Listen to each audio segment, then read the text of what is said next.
The thing about the end of the world, Saitama thought, was that it always seemed to happen on days when he'd finally found a decent sale on cabbage. He'd been 3 blocks from the discount grocer, coupon in hand, 30% off, expires today, don't lose it. When the sky above the intersection folded like a piece of paper getting crushed by an invisible fist. Not torn, folded. There was a difference, and Saitama noted it the way he noted most strange things these days, with mild interest and a complete absence of alarm. The fold widened into a seam of wrong-colored light, greenish and sick, humming at a pitch that made the nearby pigeons scatter. A grocery bag drifted past him, caught in a wind that shouldn't have existed on a windless day. He watched it go. He watched the seam widen further. He thought about the cabbage. Great, he said, to no one. Guess the sale's off. The seam didn't ask permission. It simply opened all the way. A vertical wound in the middle of a residential street, and the pull came a half-second later. Not violent, just absolute, the kind of gravity that doesn't negotiate. Saitama felt his feet leave the pavement. He didn't fight it. Fighting things that couldn't be reasoned with had stopped being interesting to him a long time ago. If the universe wanted to yank him through a hole in the sky, the universe could go ahead and try to make that a problem. It wasn't a problem. It was mostly just annoying.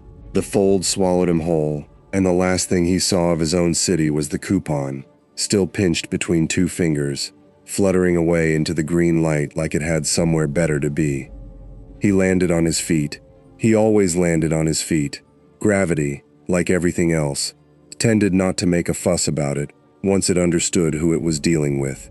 The air here was different, thicker, colder, carrying the wet mineral smell of a lake that had sat still and undisturbed for a long time. The kind of cold that came off water at night in a place with no streetlights for miles. Pine needles crunched under his boots.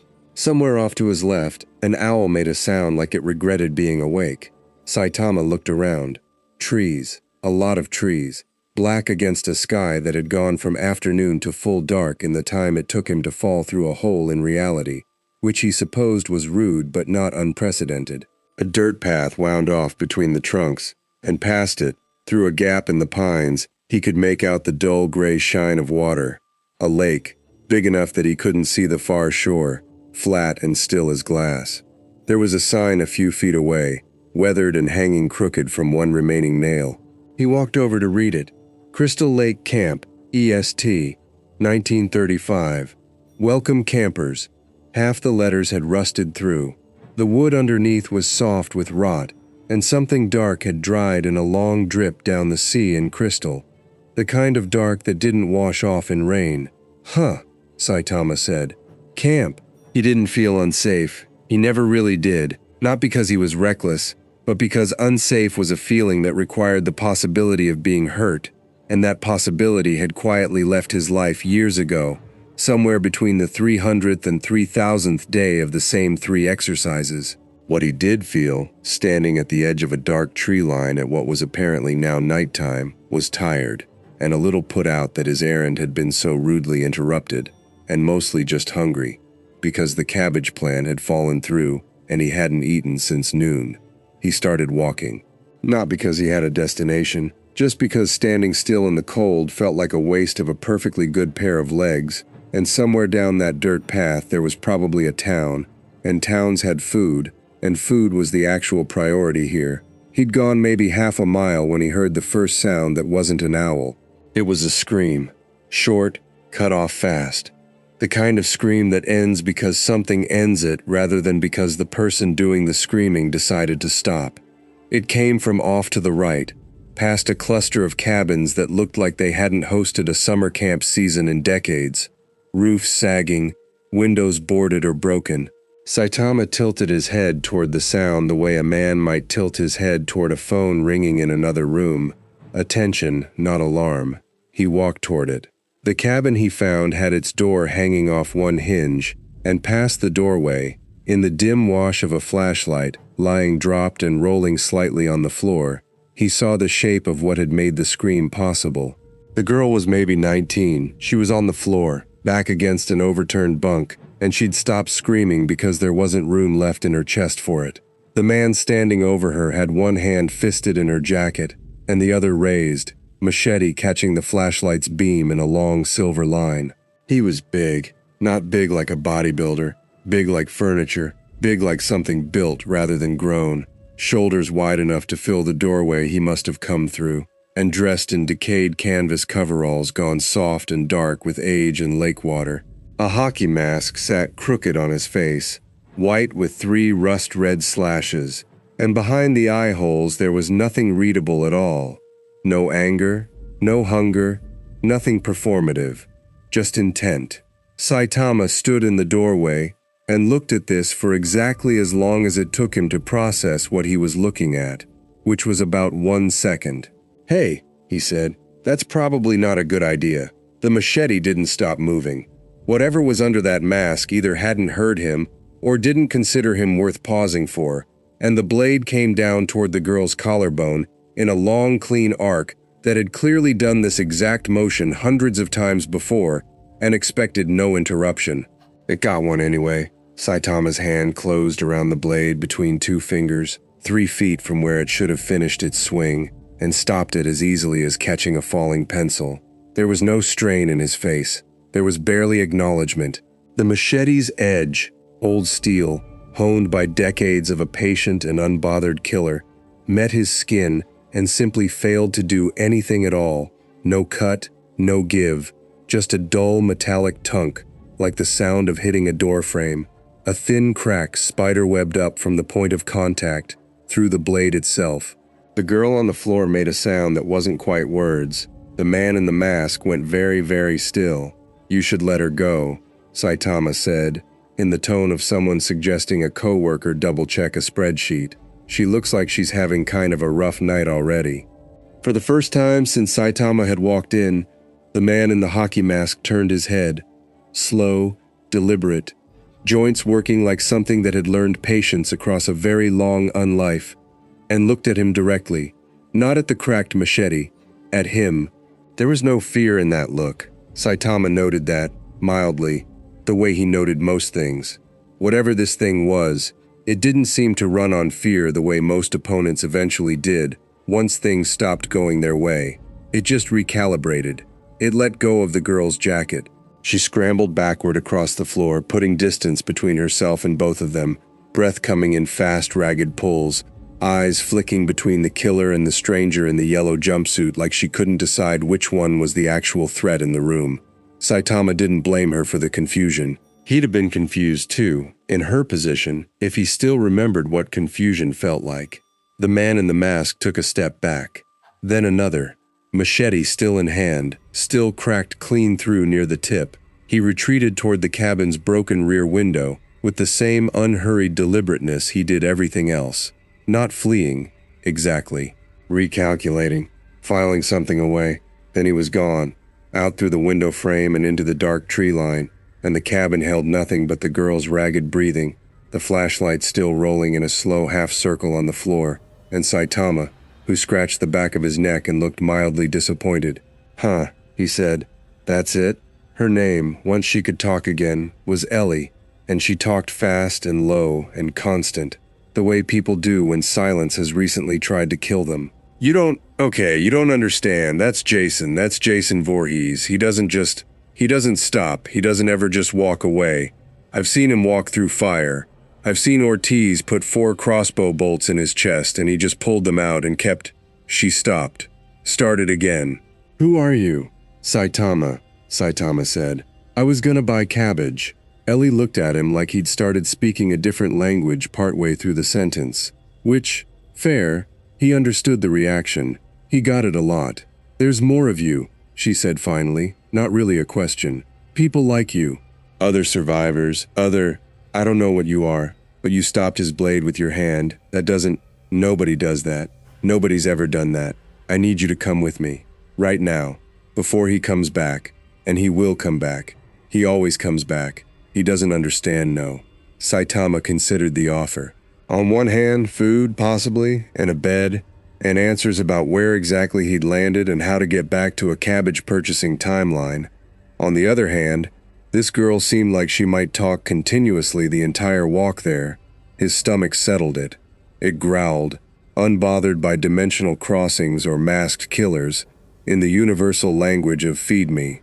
Sure, he said, lead the way. The survivors' camp, what was left of one anyway, sat in the husk of what had once been the counselor's lodge, windows covered over with warped plywood, a fire burning low in an old oil drum inside what used to be the mess hall. Dana Wexler met them at what passed for a door, flare gun already half raised before she registered Ellie was walking upright and unhurt, and lowered it slow, eyes cutting to the stranger beside her. Who's this? He stopped Jason's machete with 2 fingers, Ellie said, and something in her voice cracked a little on the word fingers, like she was still deciding if she believed her own sentence. It cracked, Dana. The blade cracked. Dana didn't lower her guard. If anything, she raised it, the particular flat wariness of someone who had survived this exact camp long enough to distrust anything that sounded too good. Nobody stops Jason, she said. Nobody. We've lost people trying. What are you? Saitama shrugged, hands in his pockets, looking less like a man who'd just cracked a machete belonging to an immortal killer, and more like a man waiting for a bus that was running late. Just a guy, he said. Kind of a hero, I guess, back where I'm from. Nobody there cares much either. Ortiz, crossbow still slung but hand resting near it, looked him over. The plain yellow jumpsuit, the unbothered posture, the total absence of a single scratch or fresh drop of sweat on a man who'd apparently just faced Jason Voorhees at arm's length and walked away mildly annoyed rather than shaken. You don't look like much, Ortiz said. Yeah, Saitama agreed, without offense, because it was true and being true had never bothered him. I get that a lot too. Dana studied him another long moment, the kind of look Saitama recognized from every skeptical bystander who'd ever watched him do something impossible and immediately started looking for the trick, the camera crew, the catch. There wasn't one. There never was. That was sort of the whole problem with his life, if he was honest about it. There's food in the back, she said finally, stepping aside. You're staying till morning. After that, she glanced toward the tree line, toward the dark water beyond it, toward whatever direction Jason had disappeared into. After that, we'll see if you're still standing there once he decides you're worth a second visit. He will, Ellie said quietly, arms wrapped around herself. He always comes back for the ones who hurt him. Saitama, already heading toward the smell of something cooking over the oil drum fire, didn't look particularly worried about that at all. Cool, he said. I'll be here. 2 miles east, in the black water at the center of the lake, something surfaced, without breaking the stillness of the surface more than a ripple would, a shape pausing just beneath the waterline, hockey mask tilted up toward the dark shore, where a stranger in yellow had, for the first time in longer than counting, made him retreat. It did not feel fear. It did not, in any way its mind still worked, understand fear. But it understood, with the patient, absolute certainty that had outlasted every camper, counselor, and hunter who'd ever tried to end it. It understood that something new had entered its lake. And it began, in the slow, unhurried way it did everything, to think about how to kill it properly. Morning came to Crystal Lake the way it always did. Slow, gray, and reluctant. Sun filtering weak through pine cover like it wasn't entirely sure this was a place worth lighting properly. Saitama woke on a stack of moldering sleeping bags in the corner of what used to be the counselor's lodge, having slept through the night with the total unbothered stillness of a man who genuinely had nothing keeping him up. Around him, the survivors' camp was already moving, Ortiz checking crossbow bolts against a strip of leather, Dana running a rag down the barrel of the flare gun like the motion itself was a kind of prayer. Ellie curled near the oil drum fire with her knees to her chest, eyes rimmed dark from a night that clearly hadn't let her sleep at all. You slept, Dana said. It wasn't quite an accusation. It also wasn't not one. Yeah, Saitama said, stretching. Good mattress. Well, good enough. He's out there right now. Dana nodded toward the tree line, toward the lake beyond it, flat and silver in the early light. Somewhere. He doesn't sleep, far as anybody's ever figured out. He doesn't eat, doesn't rest, doesn't get tired. He just waits and thinks, and then he comes. Cool, Saitama said, unbothered, already looking around for something that resembled breakfast. Ortiz set down the bolt he'd been sharpening and looked at him with the particular weariness of a man who'd buried more friends at this camp than he had fingers to count them on. You don't get it. This isn't like other places. People who come through here, they don't get to be casual about it for long. The lake teaches you that. I believe you, Saitama said, and he meant it. He wasn't dismissing the danger exactly. He just didn't have anywhere in him left to put the fear that danger was supposed to produce.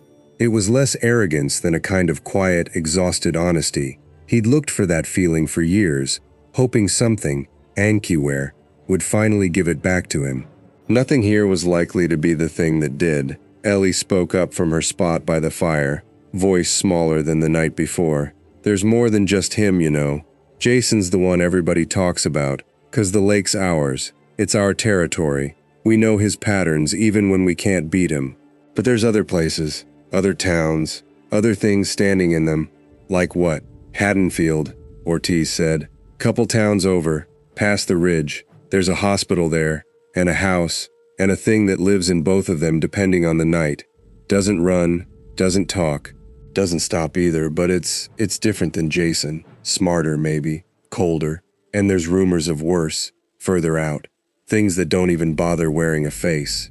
Saitama filed that away with the same mild interest he filed most things. Sounds like a busy neighborhood. It's not a neighborhood, Dana said, sharp.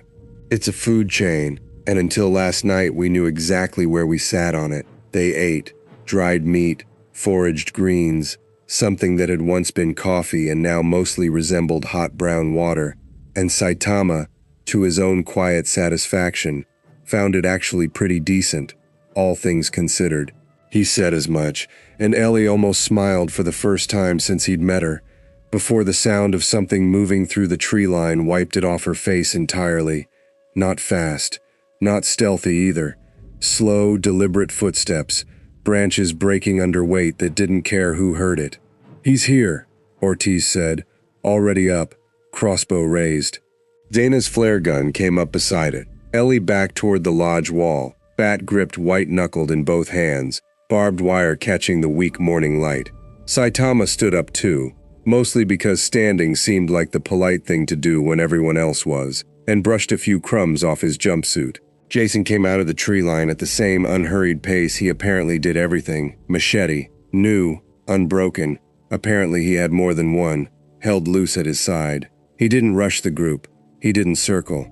He walked directly toward the one member of it who didn't have a weapon raised, hockey mask tilted very slightly, in a way that on anyone else might have read as curiosity. Everybody stay back, Dana said, low. Let him come to. Saitama was already walking forward to meet him, hands in his pockets, expression somewhere between mild curiosity and mild boredom. Look, man, he said, I get you've got a whole territorial thing going on, and that's fine. I respect that. But attacking random campers because you're bored isn't really... The machete came up and across in a single brutal arc aimed at his throat. Saitama tilted his head 2 inches to the left. The blade passed through the space where his neck had been a half-second earlier and continued its swing into empty air, and Jason, for the first time, in front of witnesses who would later swear up and down they'd never seen it happen before in decades of this, overextended, off balance for the length of a held breath. See, that's the thing, Saitama continued, like the conversation had never been interrupted. You keep doing the same move. I get it. It's worked a lot for you, probably for a long time, but it's not gonna work on me. And I feel like at some point, you gotta start thinking about a new approach, right? Jason didn't answer. Jason never answered, but something in the tilt of that hockey mask shifted. Not anger, nothing so simple. Recalibration. Again. Faster this time, the machete already coming back around in a completely different angle, low and sweeping toward the legs instead. Saitama stepped over it. Casually, the way you'd step over a curb. Not gonna work, he said. Behind him, Ortiz had gone very still, crossbow still raised but not firing, because firing into the middle of whatever this was seemed like it would accomplish nothing except possibly hitting the wrong target. Dana's mouth had come open slightly. Ellie had both hands pressed over her own mouth like she was holding a scream in by main force. Jason's third attack came faster than the first two, An overhead strike with real weight behind it, the kind of blow that had gone through bone, through car doors, through cinder block in the decades this thing had haunted its lake. It came down toward the crown of Saitama's skull with the full, unhurried, patient force of something that had never once needed to worry about missing. Saitama caught it between two fingers again, the same as the night before, and this time the blade didn't just crack. It shattered, a spray of old brittle steel scattering across the dirt in a dozen glittering pieces. And Jason stood there holding a bare, ruined hilt, hockey mask tilted down at the wreckage of his own weapon like he was trying to work out. For the first time in a very long unlife, what exactly had just happened to the laws that governed him? Nobody spoke. The forest itself seemed to hold still. "Look," Saitama said into the silence, not unkindly. "I don't actually want to hurt you or anything. You seem like you've got your whole thing going. Your lake, your machete collection, whatever. I just want to find my way back home, and if you keep coming at me like this, eventually I'm going to hit back, and I don't really know how to hold back when I do that. So how about we just don't?" Jason looked at the ruined hilt in his hand, then at Saitama, then, slowly, dropped it in the dirt. He didn't run. Whatever ran through whatever passed for a mind under that mask, it wasn't panic. Ellie had said it herself, he didn't feel that, didn't understand it. But he turned, unhurried as ever, and walked back into the tree line the way he'd come, and this time he didn't stop once to look back. The camp didn't celebrate.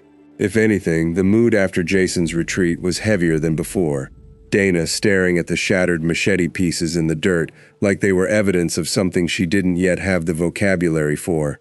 Ortiz lowering his crossbow with hands that hadn't quite stopped shaking.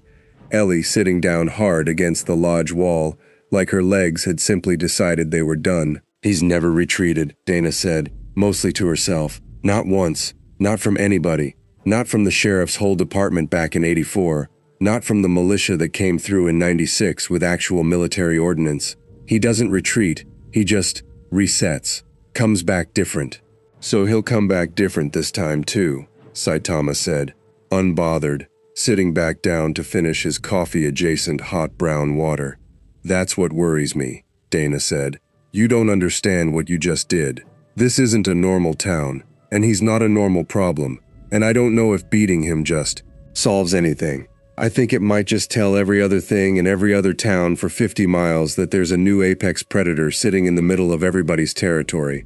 And things like that don't just let that sit." She was right, though none of them knew it yet, and none of them could have known how right, because 2 ridgelines over, in a quiet suburban house on a quiet suburban street where nothing had happened out of the ordinary, in exactly the number of years since the last time something very ordinary had gone very wrong, a shape that had been standing motionless in a doorway for the better part of 3 days finally, slowly, turned its blank white face toward the direction of the lake.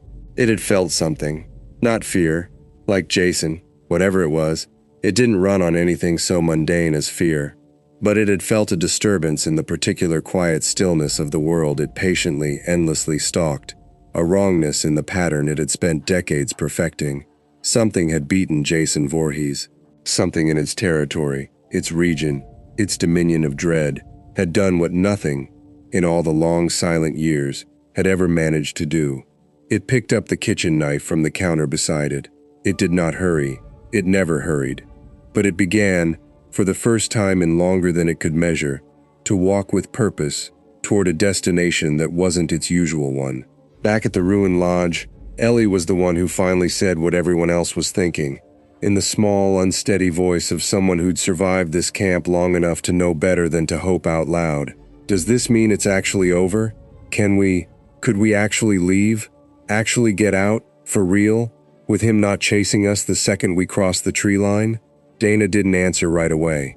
She was looking past Ellie, past the camp, toward the deep line of trees where Jason had disappeared, and past that, in a direction that had nothing to do with the lake at all, toward a town 2 ridgelines over that she'd grown up hearing stories about, stories that had always ended the same unsettling way.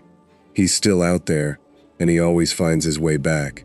"I don't know," she said finally, "but I think whatever just happened here, it's not staying here. Word travels between the bad places. It always has, And I don't think we're the only ones who just found out there's someone in these woods that nothing can touch." Saitama, finishing the last of his drink, glanced toward the tree line himself, mildly curious rather than concerned, the way a man might glance toward a weather front rolling in that he had no particular stake in avoiding. "Well," he said, "guess I'll find out eventually. For now, anybody know where the nearest grocery store is? I never did get that cabbage." Ellie laughed, short and disbelieving, the first real sound of relief the camp had heard in longer than any of them wanted to admit. Ortiz almost smiled. Dana didn't. She just kept looking toward the woods, toward the direction a machete-carrying immortal had walked away in defeat for the first time in decades, and toward a town beyond it where something far quieter, far more patient, and far more dangerous had just started walking too. Haddonfield didn't sleep well even on its best nights, and this wasn't one of its best nights. The town had a particular quality to its stillness. Porch lights left on out of habit rather than hope, curtains drawn a half-inch tighter than necessary, a collective unspoken agreement among its residents that October had never really ended here. Not really. Not since the year it first went wrong. People who didn't live in Haddonfield thought that was superstition. People who did live there knew it as weather. Sheriff Loomis, no relation to the doctor everyone still talked about in low voices at the diner, just an unfortunate coincidence of a name he'd stopped correcting people on years ago, sat in his cruiser outside the old Myers house with a thermos of coffee gone cold an hour ago, watching a building that had been condemned, recondemned, and quietly uncondemned by a town that couldn't quite bring itself to tear it down. He'd been watching it for 3 nights running. Nothing had moved in it for 3 nights running, and then, at 11:47 p.m., something did. The front door didn't creak. Whatever mechanism it ran on, it never creaked. It simply opened, silent as held breath, and the shape that stepped out onto the porch stood there for a long moment, blank white face, tilted very slightly toward the tree line beyond the edge of town, in the direction of a lake that didn't officially exist on any Haddonfield map. Loomis picked up the radio. His hand was steadier than he expected it to be, which surprised him more than the sight of Michael Myers finally moving after 3 years of stillness did. "Dispatch, this is Loomis. He's out. Repeat. Subject is out of the house. And mobile. Requesting." He paused. Because what exactly was he requesting? Backup had never once mattered with this particular problem. Requesting all units be advised. He's moving east, toward the ridge. The dispatcher's voice crackled back, thin with something that wasn't quite panic, but lived right next door to it. "Copy that. East, toward the ridge. Sheriff, there's nothing out that way but the old logging roads and the lake territory. Nobody goes out that way." "I know," Loomis said, watching the tall, still shape cross the yard without hurry, without hesitation, moving like a man walking toward an appointment he'd made a very long time ago and had simply been waiting for the right night to keep. "I know exactly where that goes. 2 ridgelines east. Dana Wexler's people had spent the day doing the things survivors do best, taking stock, reinforcing, trying to decide whether a miracle was something you built a strategy around or something you distrusted on principle. We can't just sit here waiting to see what happens," Ortiz said, pacing a groove into the dirt floor of the lodge. "If word's really getting around that the lake's been, I don't even know what the word is, compromised? Conquered? If that's getting around, we need to know what's coming before it gets here." "And how do you propose we find that out?" Dana asked. "Send someone into Haddonfield to ask nicely?" "There's the Greaves cult," Ellie said quietly, from her spot cleaning the barbed wire on her bat, with the focused, repetitive care of someone who needed her hands busy more than she needed the wire actually clean.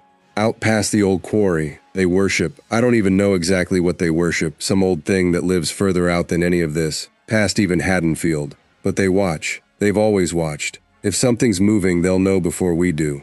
"The Greaves people don't talk to outsiders," Dana said. "Not without payment, and not the kind of payment I'm willing to make. They might talk to him."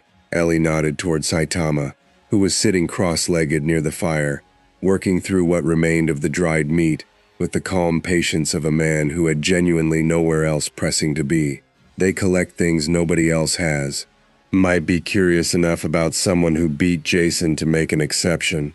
Dana considered that a moment longer than Saitama expected, given how casually she was discussing sending a total stranger she'd known for less than a day to negotiate with a cult. "Fine," she said finally, "but someone goes with him. I'm not putting this whole camp survival on the word of a man who introduced himself by saying he was shopping for cabbage." "I can go," Ortiz said. Saitama shrugged, already standing, brushing crumbs off his jumpsuit, with the mild agreeableness of someone accepting an invitation to a mildly interesting errand, rather than a walk into cult territory. "Sure, beats sitting around." The quarry sat a mile and a half west of camp, a scar of gray stone cut into the hillside decades ago, and abandoned when whatever company had dug it decided the ground itself didn't want to be dug anymore. The Greaves. Nobody outside their number knew if that was a family name, a founder's name, or something older and stranger entirely, had built their compound into the quarry's lowest terrace, half tents and half cinder block, ringed by a fence hung with things that Saitama, walking closer, decided he'd rather not look at too directly. Not out of fear, just out of a general sense that some things were better left uninspected before breakfast. A woman met them at the gate before they'd finished crossing the open ground toward it. Tall, gaunt, dressed in layered gray cloth that had probably once been white, with eyes that tracked Saitama's approach with an intensity that made Ortiz visibly uncomfortable beside him. "You're the one," she said. "It wasn't a question." "Depends which one you mean," Saitama said. "There's a lot of ones going around lately, apparently. The one who broke the Voorhees thing's blade in his hand." Her gaze didn't waver. "We felt it. 3 of us woke at the same hour last night, all with the same dream. A fold in the world, a green wound in the sky, something dropping through that didn't belong to any of the patterns we've charted. The elders have been arguing about what it means since before dawn." "Cool dream," Saitama said, unbothered. "Look, I'm not trying to cause any trouble. I'm just trying to figure out how to get home. And these guys said you might know what's moving around out here. Heard something stirring in Haddonfield? Something shifted behind the woman's eyes. Recognition, maybe. Or a held breath finally releasing. You don't know what you've done," she said. "The patterns held for 60 years. Jason in his lake, the shape in his house, the others further out in their own dominions. Each one bound to a territory the old agreements never let them cross. It's why the world survives them at all. They don't combine. They don't hunt the same ground. But something's moving that the agreements never accounted for." Her eyes cut, briefly, toward the direction of Haddonfield. Then further still, toward something past even that, unspoken. "The shape has left his house. And further out, past the ridge, past even our territory. Something that hasn't stirred in longer than any of us have kept records is starting to open its eyes." Ortiz went very still beside Saitama. "The shape leaving his house. That's not happened. Not once. Not in 60 years of record. It's happening now," the woman said. "Because the thing that's kept this whole miserable balance in place, the thing none of you outsiders ever think to ask about, is fear. Every killer in this region feeds off it, grows in it, is bound by it in ways none of them fully understand. And you," her gaze fixed on Saitama again, something between fascination and dread. "You don't carry any. None. We've never encountered that. Not once. Not in any of our histories. The shape can smell fear from a mile off, and he's smelled its total absence radiating off your side of the ridge, and it's pulled him out of 60 years of stillness like a moth toward the one flame that doesn't flicker." Saitama scratched the back of his head, mildly troubled by this in the low-key way he was troubled by most inconveniences. "So, this is kind of my fault." "It's not fault," the woman said. "It's consequence. There's a difference, and the elders will want to discuss which one applies to you at length, if you're willing to enter and let them." Ortiz's hand had drifted near his crossbow. "We're not here to negotiate cult business. We came for information." "You have it," she said simply. "The shape is moving toward the lake territory tonight, and whatever's waking up further out, that's a conversation for a different day, one you likely won't survive having if you go looking for it before you're ready." Her attention returned fully to Saitama, and something in her expression, for just a moment, looked almost like pity. "Sleep well tonight, stranger. It may be the last quiet one you get for a while." They walked back to camp in silence for the first quarter mile. Ortiz processing something that had clearly rattled a calm he usually kept better guarded. Saitama mostly just thinking about how tired he was of hearing that something else, somewhere else, was about to be a problem. "You don't seem worried," Ortiz said finally. "I don't really do worried," Saitama admitted. "Tried it for a while. Didn't stick. The shape. Michael. Most people just call him Michael even though nobody's supposed to know that's his real name. He's not like Jason. Jason's brute force, relentless, but he telegraphs. He's got a rhythm to him once you've survived him a few times. Michael's patient. He studies. He waits in a room for hours before he ever moves, and when he moves, it's exact. He's killed people who never even knew he was in the house with them until it was already over. Sounds thorough." "It's not a joke," Ortiz said, sharper than he meant to, then caught himself, exhaled. "Sorry, it's just, everyone in 3 counties has a story about him, and every single one of those stories ends the same way. He doesn't stop, doesn't negotiate, doesn't feel anything you can appeal to. Jason's an animal. Michael's something worse. He's patient about it." Saitama considered that as they walked, pine needles crunching underfoot, the lake glinting faintly through the trees ahead where the camp's oil drum fire cast a warm orange smudge against the coming dark. "Guess we'll see," he said. "Not much I can do about worrying over it either way." They arrived back to a camp on edge. Dana had already doubled the watch, positioned Ellie at the tree line with the bat and a flare in easy reach, and was pacing the same worn groove Ortiz had left in the dirt earlier, like the whole camp had inherited each other's nervous habits over the course of one long day. "Well?" she asked, the second they were close enough to hear. Ortiz relayed it, the Colt's warning, the pattern broken, the shape on the move, the strange unnerving detail about fear that even now sat wrong in his chest like a swallowed stone. Dana's face didn't change much as she listened, but her hand tightened slightly on the flare gun at her hip. "So he's coming here, tonight. Looks like it," Saitama said, unbothered, already glancing toward the fire with the specific hope of finding dinner waiting. "You understand what I'm telling you," Dana said, voice low and hard. "Jason's an animal we've survived by knowing his patterns. Michael doesn't have patterns you can learn, because he adapts to the ones you think you've learned. He's killed hunters better armed and better prepared than us by simply being smarter about the terrain than they were. If he's really coming, we need a plan, not just," she gestured at Saitama, at the whole calm, unbothered shape of him, "not just faith that you'll handle it the same way you handled the lake thing." "I'll handle it the same way," Saitama said. "That's kind of the only way I know how to handle stuff." Dana looked like she wanted to argue further, opened her mouth to do exactly that, and then stopped, because past the tree line, past the reach of the fire's orange light, Ellie's voice cracked out across the camp in a single sharp, terrified word. "He's here!" Every head turned. At the edge of the clearing, half swallowed by shadow and utterly, perfectly still, stood a tall figure in faded blue-gray coveralls, a pale mask catching the last of the firelight in a way that made its blank expression look, for one unsettling instant, almost curious. It didn't move. It didn't raise the knife loose in its hand. It simply stood there, in the tree line, and watched, the way something might watch a fire it was trying to decide whether it wanted to walk into. Saitama sighed, set down the piece of dried meat he'd finally gotten his hands on, and stood up. "Guess dinner's gonna have to wait," he said. Michael Myers did not attack immediately, and that, more than anything else that had happened in the last 2 days, was what told the camp exactly how much trouble they were actually in. He simply stood at the tree line, knife loose in one hand, the pale mask tilted at an angle that gave away nothing at all, and watched. Ellie had backed away from her post the second she'd spotted him, bat raised in both hands but her whole body angled toward retreat rather than engagement. Ortiz had his crossbow up and sighted but hadn't fired, because everything he'd learned about this thing over years of surviving near its territory told him that firing without a clean shot only taught it something new about how you moved. "Everybody stay together," Dana said, voice low, flare gun steady despite the way her knuckles had gone white around the grip. "Don't split up. Don't run." That's when she didn't finish the sentence, because she didn't need to.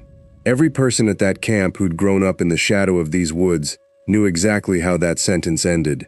Saitama walked past all of them, hands in his pockets, toward the tree line, with the same unbothered gait he'd used crossing a parking lot toward a discount grocer, roughly 48 hours and one-dimensional collapse ago.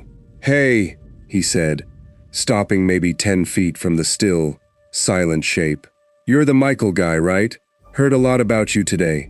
Cult lady seemed pretty worried. Nothing, the mask didn't turn, the knife didn't lift, but something in the stillness sharpened, the way a held breath sharpens right before it's released, and Saitama, who had spent years learning to read the exact moment an opponent stopped watching and started calculating, understood, on some level below words, that this thing was doing math on him, studying his stance, his balance, the way his weight sat easy and unguarded, filing all of it away for later use the way Jason never had, never could.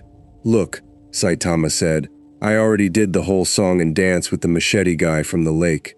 Cracked his blade, no hard feelings, he backed off. "I'm not really looking to do a repeat performance, but I'm also not going to just stand here and let you go after these people, so if you're going to do something, now's probably the time." Michael did something then, not what anyone expected. He turned the mask, slow and deliberate, away from Saitama entirely, toward Dana, toward Ellie, toward Ortiz, cataloging each of them in turn with the patient thoroughness of a man reading a room before deciding which piece of furniture to move first. And then, without a single wasted motion, he moved, not toward Saitama, toward Ellie. It happened fast enough that Ortiz's shouted warning came a half-second after Michael had already crossed half the distance, knife rising in a clean, economical arc aimed not to threaten, not to intimidate, but to finish. The same efficient violence that had ended dozens of lives across decades without ever once needing a second attempt. Saitama was already moving. Not fast in the sense of straining, not fast in the sense of effort, just present, suddenly, in the exact space between the falling blade and Ellie's collarbone, the same casual interception he'd used on Jason's machete, except this time his hand closed not around the blade but around Michael's entire wrist, stopping the strike dead, with no more resistance than catching a badminton shuttlecock. "Told you," Saitama said. "Not gonna work on the people I'm standing near either." For the first time, Michael's mask turned fully back to him, and something in that blank white stillness recalibrated with a speed that made even Saitama's usually unbothered attention sharpen slightly. This wasn't Jason's slow, patient reset. This was fast, instantaneous, almost. A predator abandoning a failed strategy the moment it failed, and already reaching for the next one before the first had finished playing out. Michael's free hand came up with something small and metallic, a second blade, hidden in a sleeve, driven toward Saitama's ribs in the same motion he was using to twist his captured wrist free. Saitama let the wrist go. He didn't need to hold it. The second knife met his side and did to his skin exactly what the machete had done the night before. Nothing. A dull metallic tap, like knocking on a door made of something far heavier than wood, and the blade's tip curled backward against an impossible resistance until the metal itself gave way with a small, brittle snap. Michael took a step back, just one. His grip on the ruined knife loosened, and for a long moment, he simply stood there, mask tilted, utterly, perfectly still, in a way that felt different from his earlier stillness. Not patience now, but something closer to recalculation, on a scale the others hadn't seen from him before. "You're pretty fast," Saitama admitted, genuinely, the closest thing to a compliment he'd offered anyone since arriving. Faster than the lake guy, for sure, but being fast doesn't really help if nothing you do actually lands, you know? Michael didn't answer. He never answered anything, apparently. Ortiz had said as much, and it was holding up. But something in the way he stood there, processing, cataloging, adjusting whatever internal model he ran his violence through, told Saitama this wasn't over so much as it was pausing. Then Michael did something that made Dana's breath catch audibly behind them. He turned, not toward Saitama, not toward the camp, toward the dark beyond the tree line, in the direction of Haddonfield, and began walking back the way he'd come, at the same unhurried pace, like a man who'd just gathered exactly the data he needed and had somewhere important to process it. "That's," Ortiz's voice came out unsteady, "that's not retreat. That's not what retreat looks like from him. He's never done that before. He doesn't leave until the job's finished, or until sunrise makes him. He's never just walked away with information. Maybe he's smarter than the lake guy, Saitama said, watching the pale shape recede into the dark with mild interest rather than alarm. Figured out fighting me straight up wasn't working, so he's going home to think about it instead. Feels like a pretty reasonable move, honestly. Dana lowered the flare gun slowly, hands still shaking slightly with adrenaline that had nowhere left to go. Reasonable, she repeated. Hollow. That's the problem. Jason doesn't think. He resets and comes back the same. Michael thinks, if he's gone home to figure out a new approach to you specifically, then whatever comes back, Ortiz finished, isn't going to be the same thing that just walked in here. They didn't sleep well that night, any of them, except Saitama, who found a reasonably flat patch of ground near the fire and was out within minutes of lying down, entirely unbothered by the fact that two of the region's most storied killers had both now personally identified him as a problem worth solving. Dana kept watch until well past 3, staring at the dark tree line where Michael had disappeared, turning over the cult woman's warning in her mind. Fear is what binds them, what feeds them, what keeps the old agreements in place. And wondering, with a dread that had nothing to do with either killer directly, what happened to a region built entirely on that particular currency when someone showed up who simply didn't carry any. She didn't have an answer. Nobody at that camp did. But 2 ridgelines over, in a suburban house gone quiet again, Michael Myers sat in the dark of what had once been his bedroom, knife across his knees, mask resting on the table beside him for the first time in longer than anyone in Haddonfield could remember him removing it in private, and thought, in the slow, patient way he thought about everything, about the singular fact that had unsettled 60 years of perfect, practiced violence. The stranger in yellow had shown no fear. Not a flicker, not a tremor, nothing for Michael's decades of honed instinct to read, to exploit, to turn into an opening.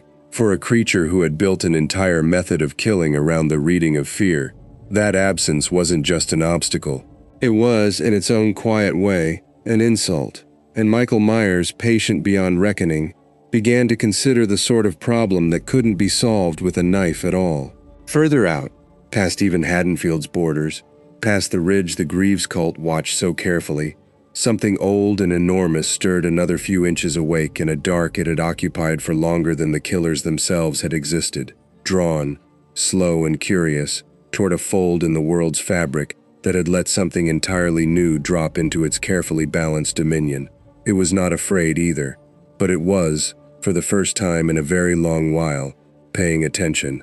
Michael Myers did not return to the lake territory the next night, or the night after that, and the absence of him proved almost worse than his presence had been.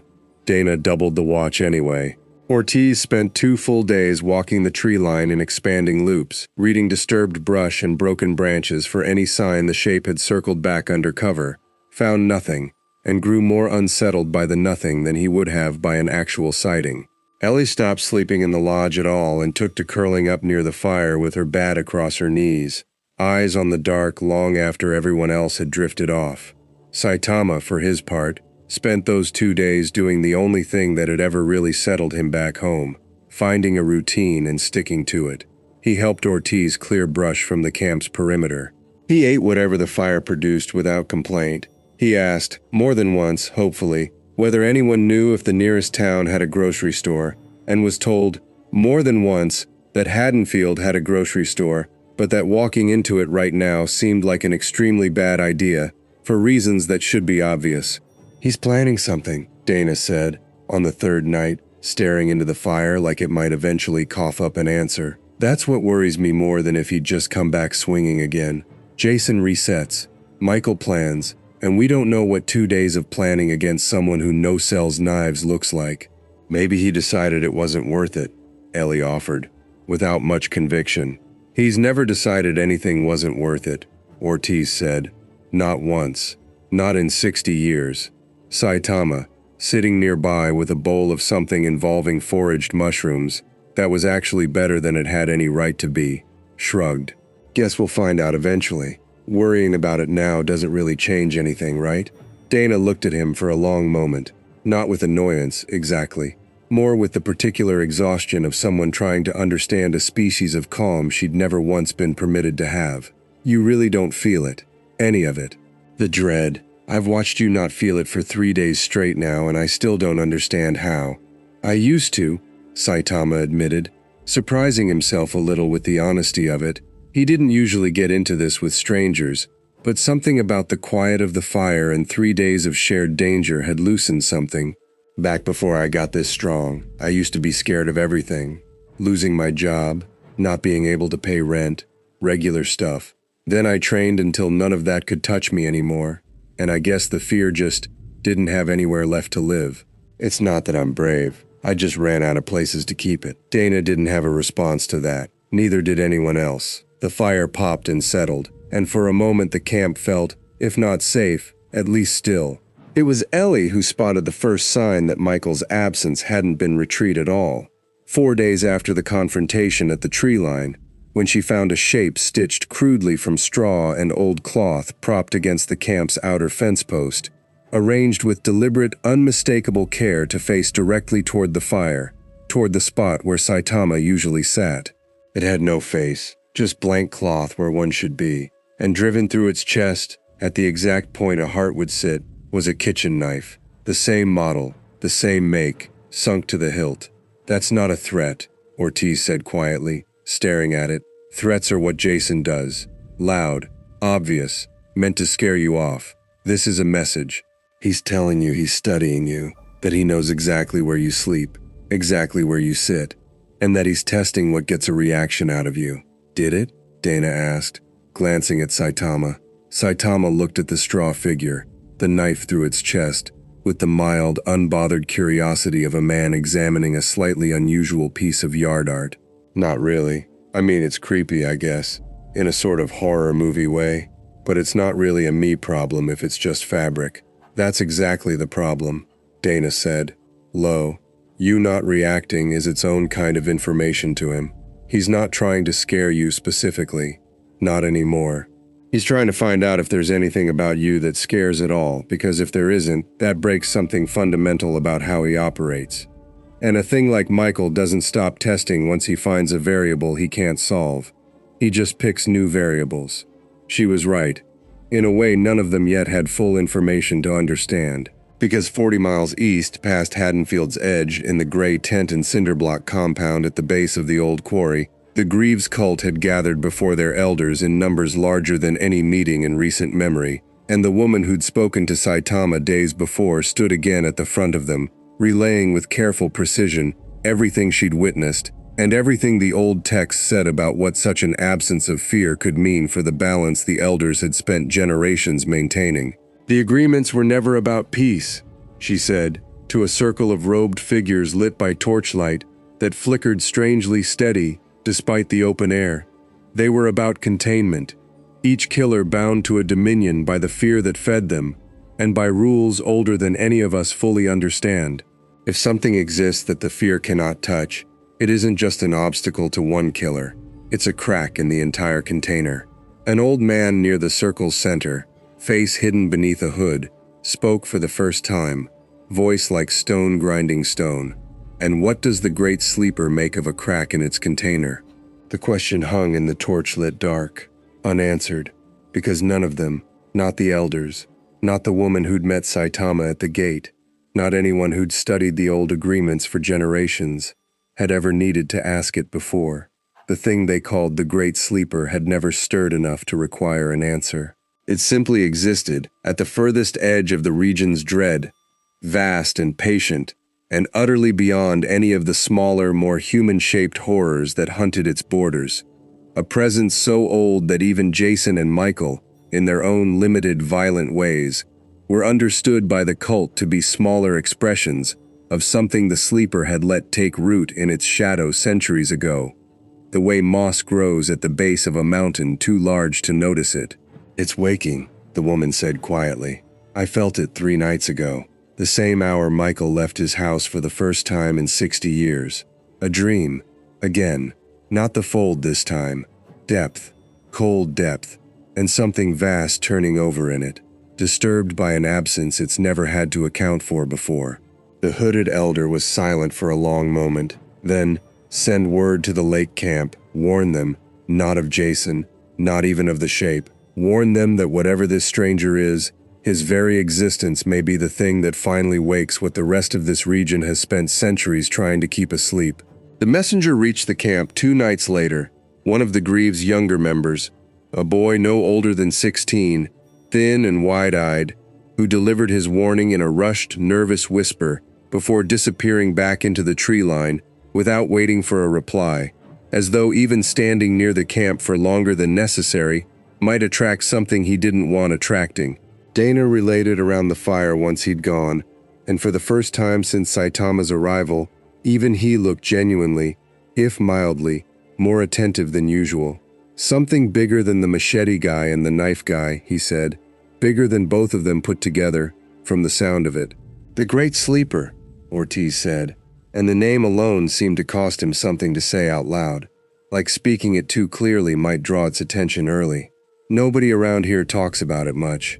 It's not a story you tell kids to scare them. It's a story adults tell each other in low voices when they think the kids are asleep. Something old, something that was here before Jason, before Michael, before any of the killers that give this region its name. The cult worships it, or fears it, or both.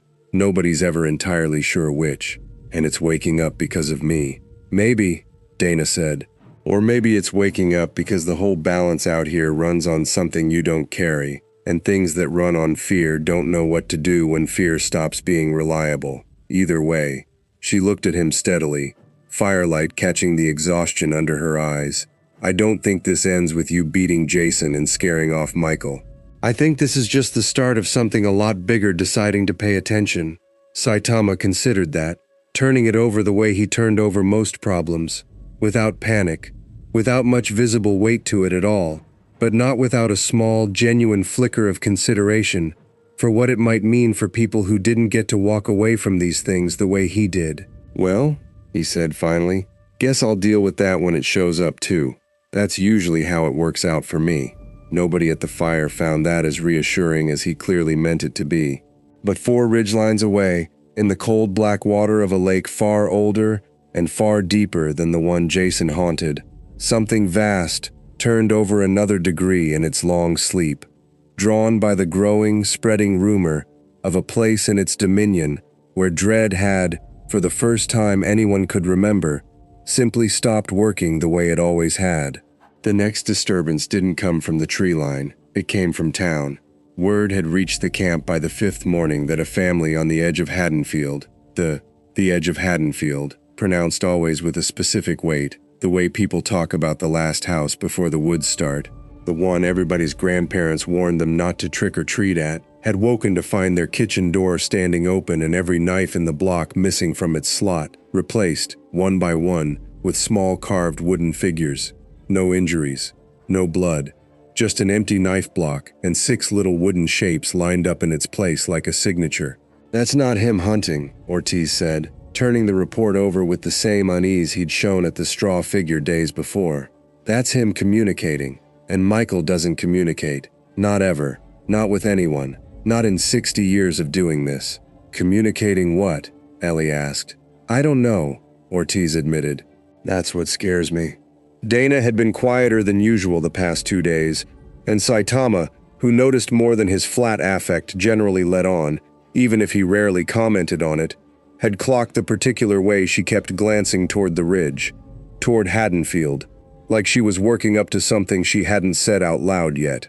She said it that evening, once the fire was lit and the camp had settled into its now familiar uneasy rhythm.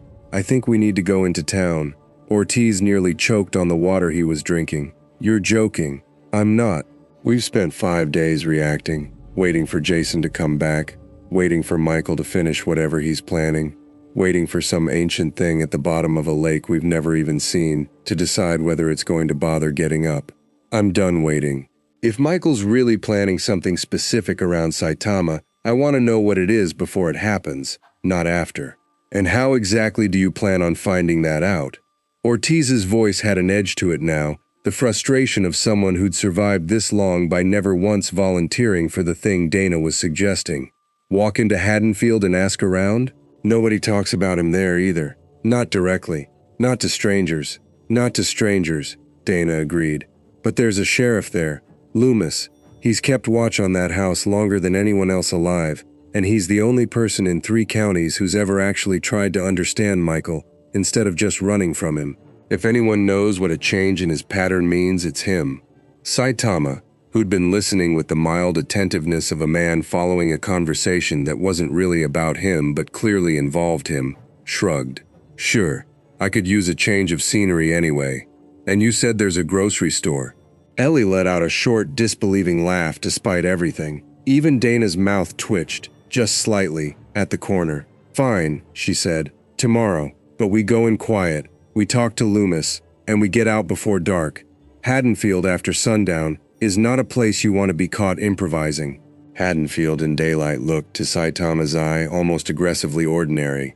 Tidy lawns, sun-faded Halloween decorations left up well past their season out of some unspoken civic habit, a main street with a hardware store, a diner, and yes, a modest grocery store, with a hand-painted sign that made something in his chest settle in a way 3 straight days of horror movie tension hadn't managed to shake. We're not stopping for cabbage, Dana said, without looking at him, clearly having anticipated exactly where his attention had gone. Didn't say anything, Saitama said, wounded.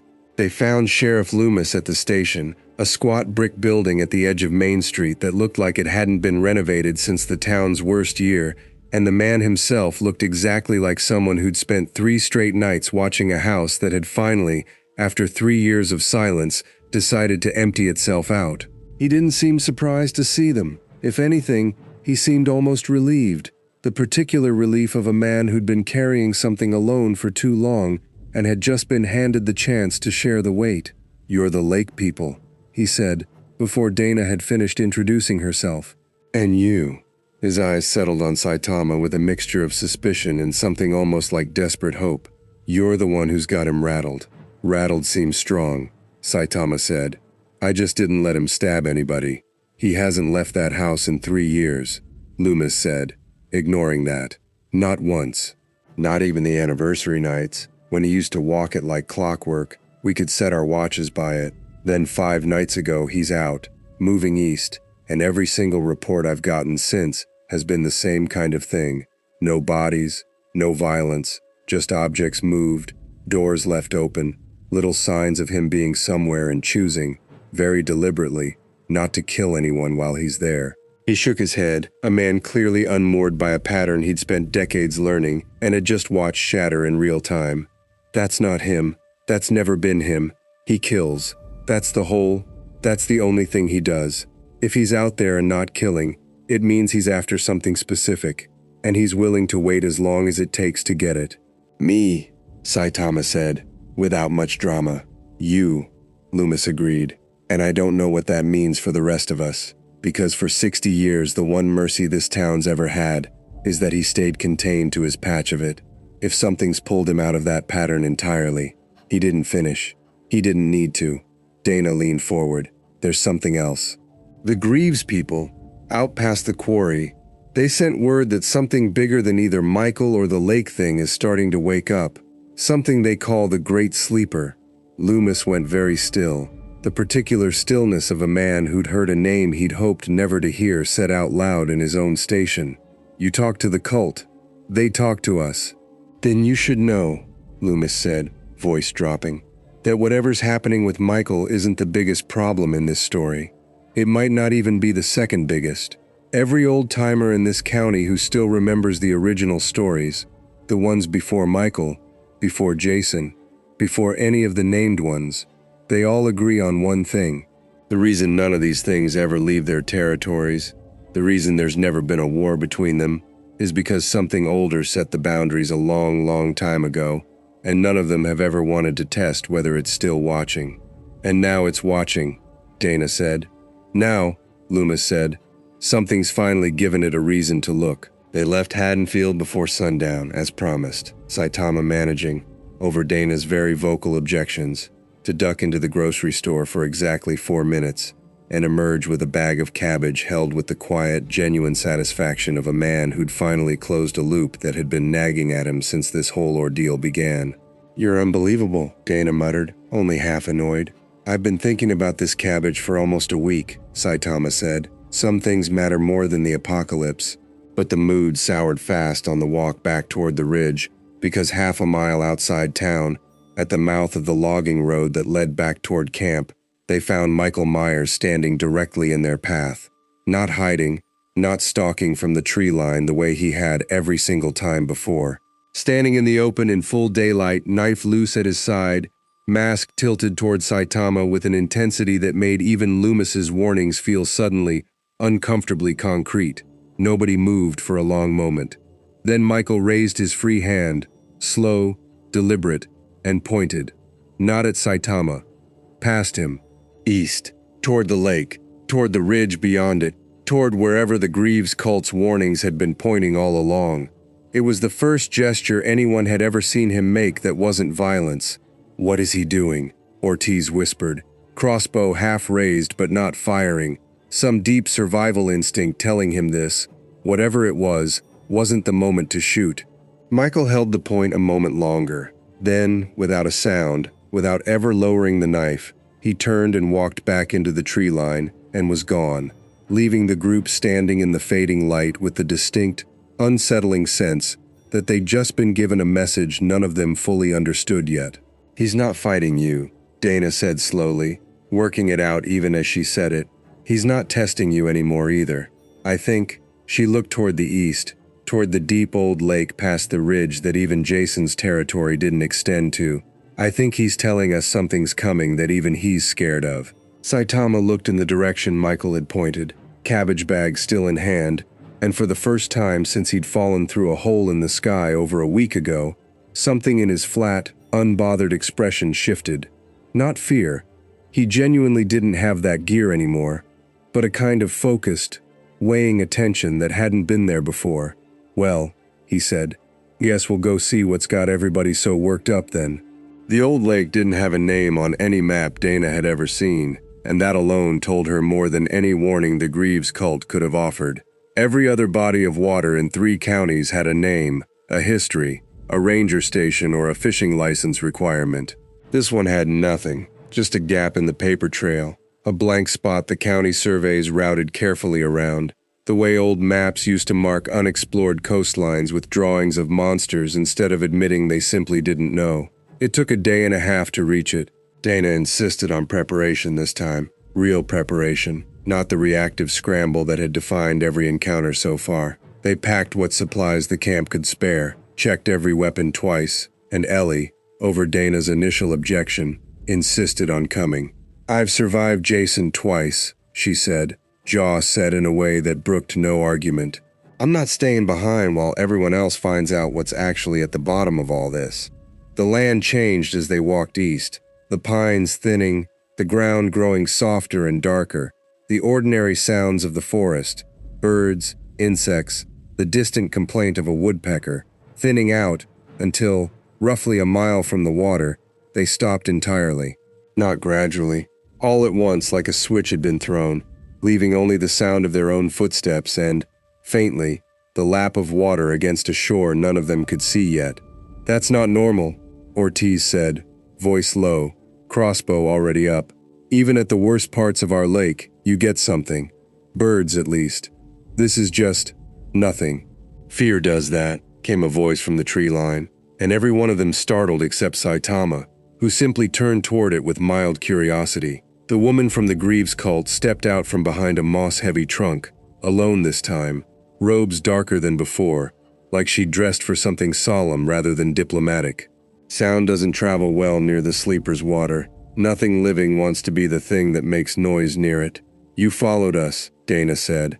"I was sent," the woman corrected. "The elders wanted eyes on what happens next, not to interfere, just to witness and report back, so the old records have something accurate in them for whatever comes after this." Her gaze moved to Saitama, and something in it was different than the curiosity from days before, closer to grief, or perhaps just the particular exhaustion of watching an inevitability arrive on schedule. "You should not go closer. I mean that as more than warning. I mean it as the only piece of real advice I have left to give you. I've had that same advice from a lot of people about a lot of things," Saitama said. Never really worked out to be useful. The woman studied him a long moment, then, unexpectedly, almost smiled. Thin, sad, but real. No, I don't imagine it has.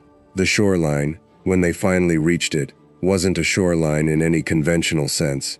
The water sat perfectly, unnaturally still, black as poured ink even under open sky, and it stretched out farther than the tree cover should have allowed for a lake this deep in these woods, as though the water itself had quietly annexed more space than the land had ever agreed to give it. There was no wind, there was no reflection on the surface, not of the sky, not of the trees, not of the 5 people now standing at its edge, and that absence, more than any monster, any masked killer, any straw effigy with a knife through its chest, was the first thing all week that made even Ortiz's hardened nerve visibly falter. "It doesn't reflect anything," Ellie whispered. "Why doesn't it reflect anything?" "Because it isn't really water," the Greaves woman said quietly. "Not the way you understand water. It's more like a boundary, a skin over something too large to look at directly, and what you're seeing is just the part of it that agreed, a very long time ago, to look calm." Dana's flare gun hung loose and forgotten at her side, all her careful preparation suddenly feeling very small against a stillness this total. "The old agreements," she said slowly, "the ones that keep Jason in his territory, Michael in his. They came from here, didn't they? They came from a bargain," the woman said. "Long before any of us were born. The thing beneath this water agreed to sleep, to let smaller, more human-shaped horrors take root in its shadow, and feed on the fear it could no longer be bothered to collect itself, so long as none of them ever grew large enough, or strange enough, to disturb its rest. For 60 years, that bargain held. Then something arrived that doesn't feed the fear economy at all, something the whole arrangement has no accounting for." She looked at Saitama, steady now, resigned. "It isn't waking up because it wants to kill you, stranger. It's waking up because you're the first thing in 6 decades that's broken the terms of a contract it didn't know could be broken." Saitama looked out at the flat black water, hands in his pockets. Cabbage bag. He'd insisted on bringing it, over everyone's objections, on the grounds that he wasn't about to let it go to waste after everything he'd gone through to get it, hanging forgotten from one wrist. "So what happens now?" he asked. "It just comes up and we talk it out? Or is this a fight thing?" "I don't know," the woman admitted. "No one alive has ever seen it fully wake. The stories only describe the edges, the disturbed water, the silence, the way animals for miles refuse to come near. What comes after that has never been written down, because no one's ever survived long enough near it to write it." As if in answer, the water in the center of the lake, easily 200 yards from shore, further than should have been visible in the fading light, began, very slowly, to ripple.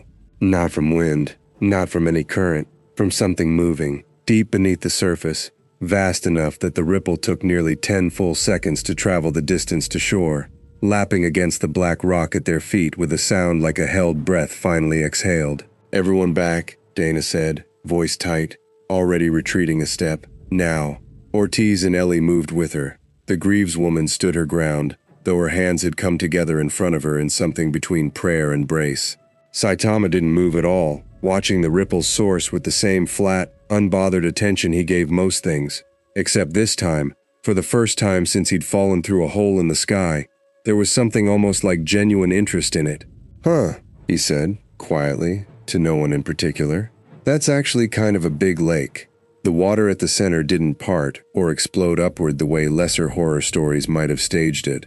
It simply, slowly, began to rise, a shape beneath the surface pressing the water up and outward, in a dome that grew and grew, water sheeting off something that had clearly not needed to breathe air in longer than the concept of Haddonfield had existed, and as it rose, the temperature around the lake's edge dropped fast enough that everyone's breath began fogging in what had been, minutes before, a warm summer evening. "That's not a killer," Ortiz breathed, backing further still. "That's not human-shaped at all." He was right. What rose from the black water bore no resemblance to Jason's hulking mass or Michael's still, patient silhouette.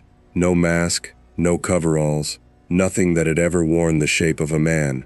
It was something older than the idea of shape at all, vast and dark and only half visible, even as it fully breached the surface. Its true edges blurring at the borders of sight, the way a held gaze always seemed to slide off it before it could fully register. And from somewhere within that vast, indistinct darkness, a presence settled over the shoreline.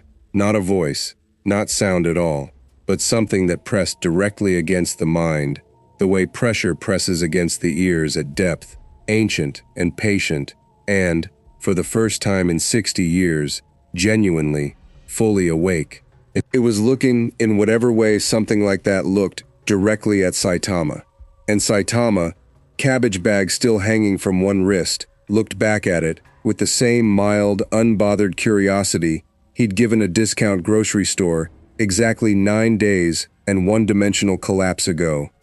"Okay," he said. "So what have you got?" The pressure against Saitama's mind didn't feel like an attack, exactly. It felt more like being read, thoroughly, without permission, the way you might feel a stranger's eyes lingering too long on a page you were trying to keep private, except the page in question was apparently the entire contents of his existence, laid open and paged through by something that had never needed language to understand what it was looking at. He didn't flinch. He genuinely couldn't remember the last time flinching had been something his body knew how to do. The Greaves woman had gone to her knees at the shoreline, not in reverence exactly, more in the way a body simply gives out under a weight it was never built to carry standing.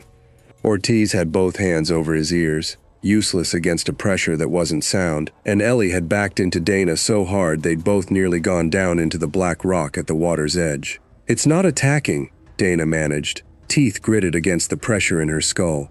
It's studying him, like it doesn't understand what it's looking at." That much at least seemed true. The vast dark shape in the water held perfectly still, its edges still refusing to resolve into anything the eye could properly hold, and the pressure in the air intensified, not violent, but insistent, the way a question insists on an answer. Saitama felt it, distantly, the way he felt most things these days, present, undeniable, but somehow always arriving a half step behind the point where it could actually touch him. He set the cabbage down carefully on a dry patch of rock, because it seemed rude to let it get wet in whatever came next, and looked back up at the towering dark shape with the same patient, unbothered attention. "You're not going to get much out of just staring," he said, "for what it's worth."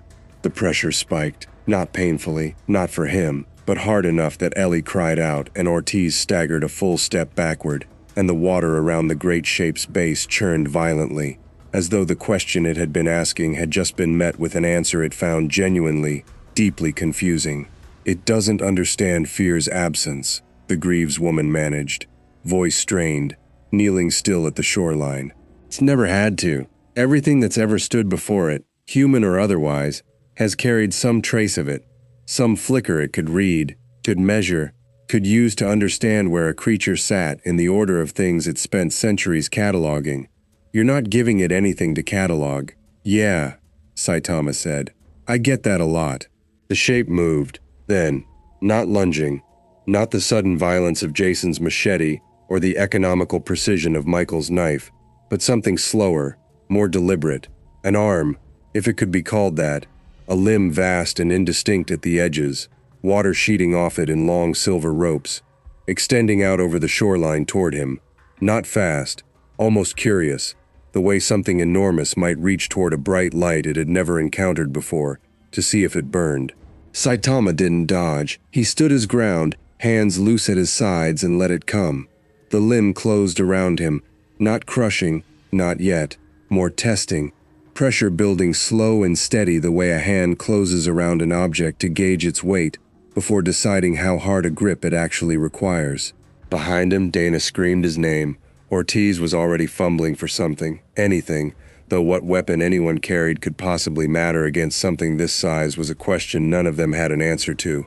The pressure built and built, enough that anyone, should have long since given, bones folding, breath failing, the simple physics of an enormous grip closing on something far smaller than itself.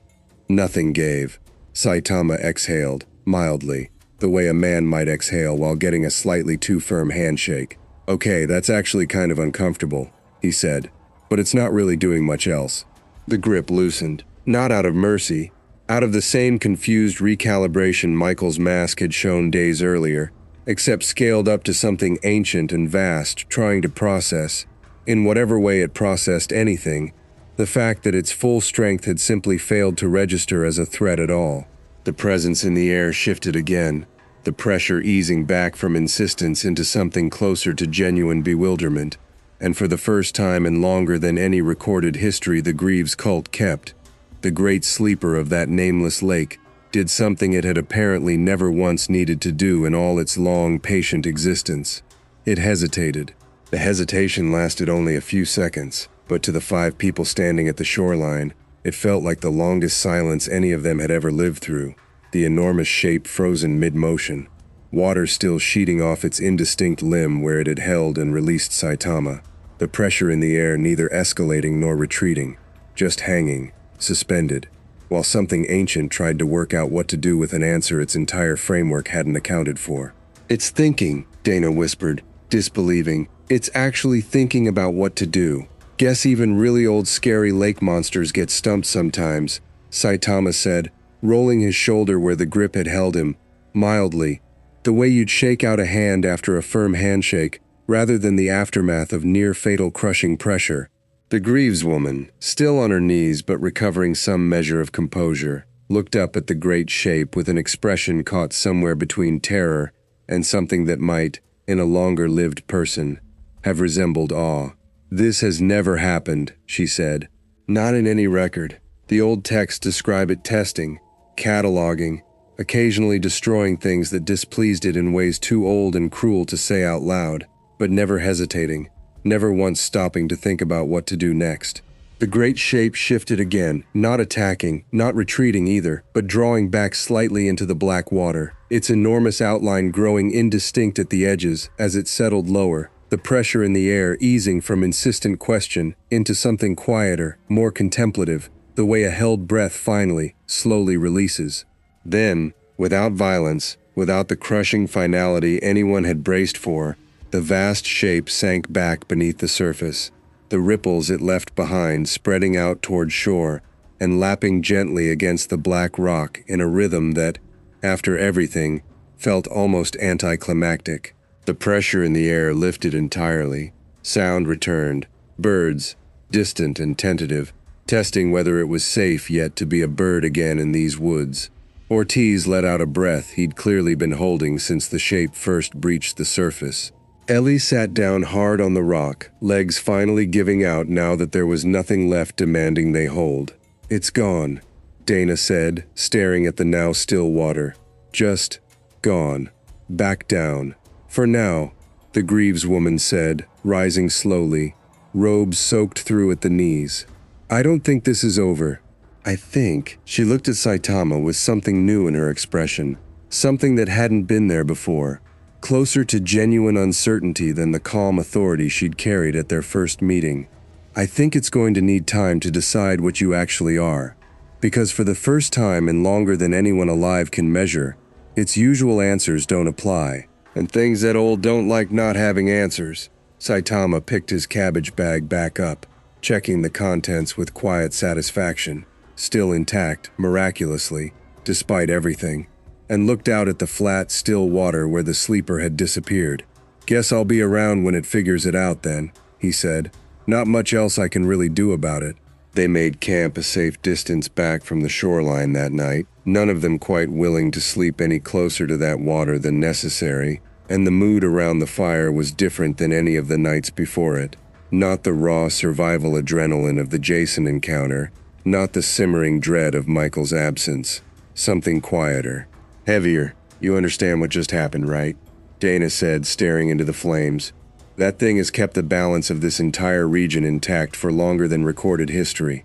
Every killer, every cult, every horror story that's ever come out of these woods exists because it agreed, a long time ago, to let them. If it decides you're a genuine problem, not just a confusing one, but an actual threat to the order it's spent centuries maintaining, I don't think there's a version of this where the rest of us walk away from what happens next. And if it decides I'm not a problem, then I don't know what happens, Dana admitted. Nobody's ever gotten this far before. You're not just a strange new variable in Jason's lake or Michael's hunting ground anymore. You're a question mark sitting directly on top of the thing that makes the entire region's rules work at all. Saitama considered that, turning his cabbage bag over once in his hands with the particular satisfaction of a man who had, against considerable odds, still managed to keep dinner intact through an encounter with an ancient lake entity. Well, he said, guess we'll see what it decides. In the meantime, anybody want some cabbage? I figure after a day like today, we've earned it. Nobody laughed, exactly. But Ellie managed something close to a smile, and even Dana's tight, worn expression eased, just slightly, at the fire's edge. Because whatever came next, whatever the sleeper eventually decided, there was something quietly, stubbornly grounding about a man who could face down an ancient horror and still make it back to dinner without losing track of the vegetables. Far beneath the still black water, in a dark it had occupied since long before Jason's lake had a name, the great sleeper turned the encounter over in whatever vast, patient way it processed anything at all, not settling back into rest, not yet, but not rising again either, simply thinking, weighing, recalculating an order it had assumed, for centuries, could never be meaningfully challenged. And 2 ridgelines away, in a quiet house that had sat empty for 3 days, Michael Myers stood once more in his doorway, mask in hand, watching the direction of the lake with the same patient stillness he'd carried for 60 years. Except now, for the first time in his long, silent existence, that stillness carried something that might, in a creature capable of feeling it, have been called uncertainty. The Greaves cult sent for Saitama 3 days later, and this time the invitation came formally. Not a nervous teenage messenger delivering a whispered warning at the tree line, but a small procession of robed figures who walked openly to the edge of the survivors' camp and waited, patient and unarmed, until Dana agreed to let them speak. "The elders want to meet him," the woman said. Her name, Saitama had finally learned over the past few days, was Mara, though she offered it without much ceremony, like a detail that had simply stopped mattering to her personally decades ago. Not to threaten, not to bargain even, to understand. What happened at the lake has never occurred in any record we keep, and the elders believe understanding it may be the only way to keep what comes next from destroying everything the old agreements were built to protect. And if we say no? Dana asked, arms crossed, still wary of an organization she'd spent years being taught to avoid on principle. Then you say no, Mara said simply. We don't compel. We never have. But I'd ask you to consider that the thing under that lake is not the only piece of this puzzle still moving, and the elders have information about the others that you don't.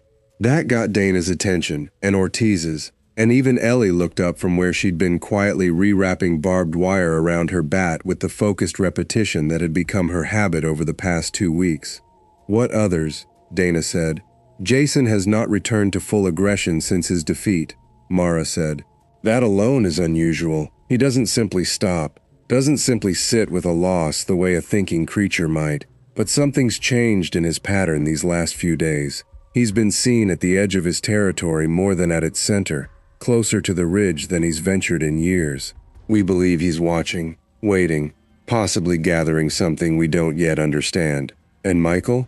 Michael has not returned to his house at all, Mara said, and something in her voice tightened slightly. Not once since the day he pointed toward the lake.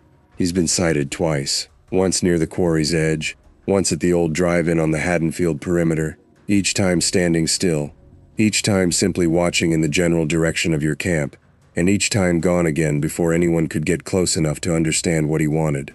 She paused. The elders believe he's not hunting anymore, not in the way he used to. They believe he's deciding something, and that whatever he decides may matter a great deal more than anything Jason does.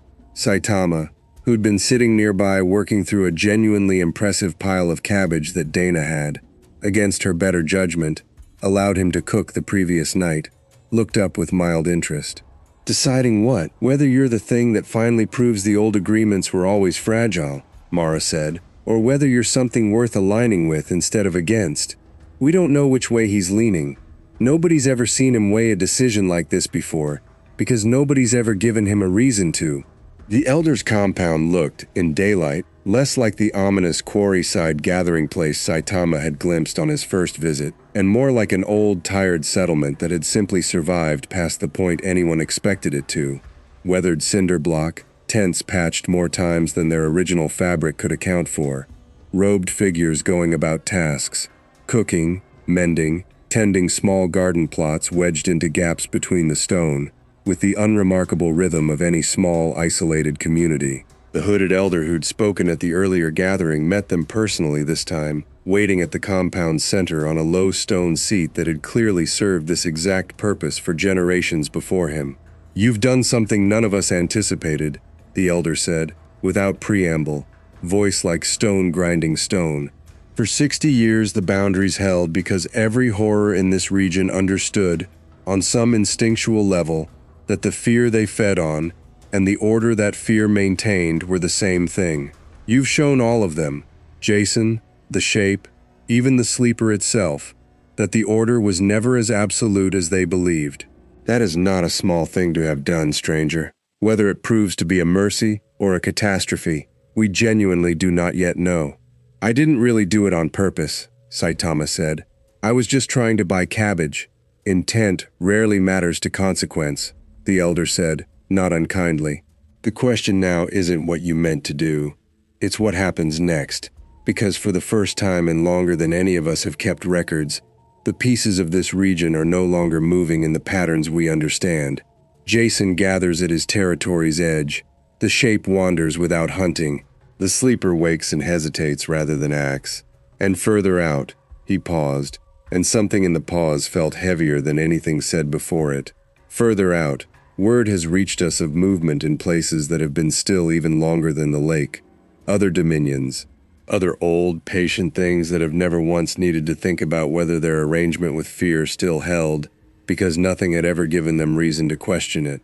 Dana, standing beside Saitama with her arms still crossed but her posture noticeably less guarded than it had been at the compound gate, spoke up. "You're saying this isn't staying contained to Crystal Lake and Haddonfield. I'm saying," the elder said, "that a stone dropped in still water doesn't ask the water's permission about how far the ripples travel. You dropped a very large stone, stranger, however unintentionally. I don't think either of us has the luxury of assuming this stays small." They left the compound as the sun began sinking toward the ridgeline, Mara walking them partway back through the quarry's lower terrace, quieter than she'd been during the formal audience, more like someone unburdening a private thought than delivering an official message. "There's something the elders didn't say outright," she admitted, once they were far enough from the compound that her voice wouldn't carry back, "because they're not certain of it yet, and speaking uncertain things carries its own weight in a place like ours. But I've watched the patterns longer than most of them, and I think—" She hesitated, choosing the words carefully. "I think Michael isn't deciding whether to destroy you or align with you. I think he's deciding whether to use you." "Use me how?" Saitama asked. "He's spent 60 years bound to a single house, a single hunting ground, a single pattern that the old agreement set for him," Mara said. "Maybe he's tired of it. Maybe, in whatever way something like him experiences anything close to want, he's realized that the thing standing in front of him might be the first genuine chance in 6 decades to break free of a role he never actually chose for himself." She looked back toward Haddonfield, distant now behind the tree line, a town that had spent 60 years defined entirely by the shape that haunted it. That's not a comforting thought. A predator that's decided the old rules no longer apply to him is not automatically an ally, even to the thing that freed him from them. It might just mean he's finally willing to hunt without a leash. Dana's expression had gone tight and thoughtful in the fading light. "So, we might have traded a contained threat for an uncontained one." "Maybe," Mara admitted. "Or maybe he simply recognizes power when he sees it, the way anything patient and calculating eventually learns to. I don't know which, and I don't think you should assume either answer is the safe one to bet on."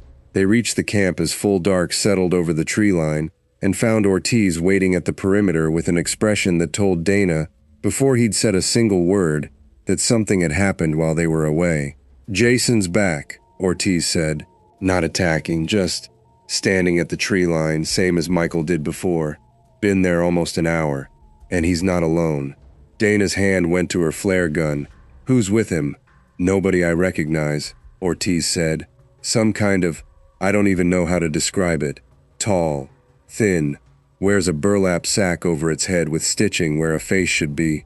Just stands there next to Jason, dead still, watching the fire the same way he is." Saitama, cabbage bag long since emptied and set aside, looked toward the dark tree line with the same mild, unbothered curiosity he'd greeted every new horror with since falling through the sky 10 days ago.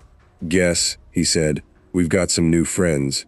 The figure standing beside Jason at the tree line didn't move the way anything human moved.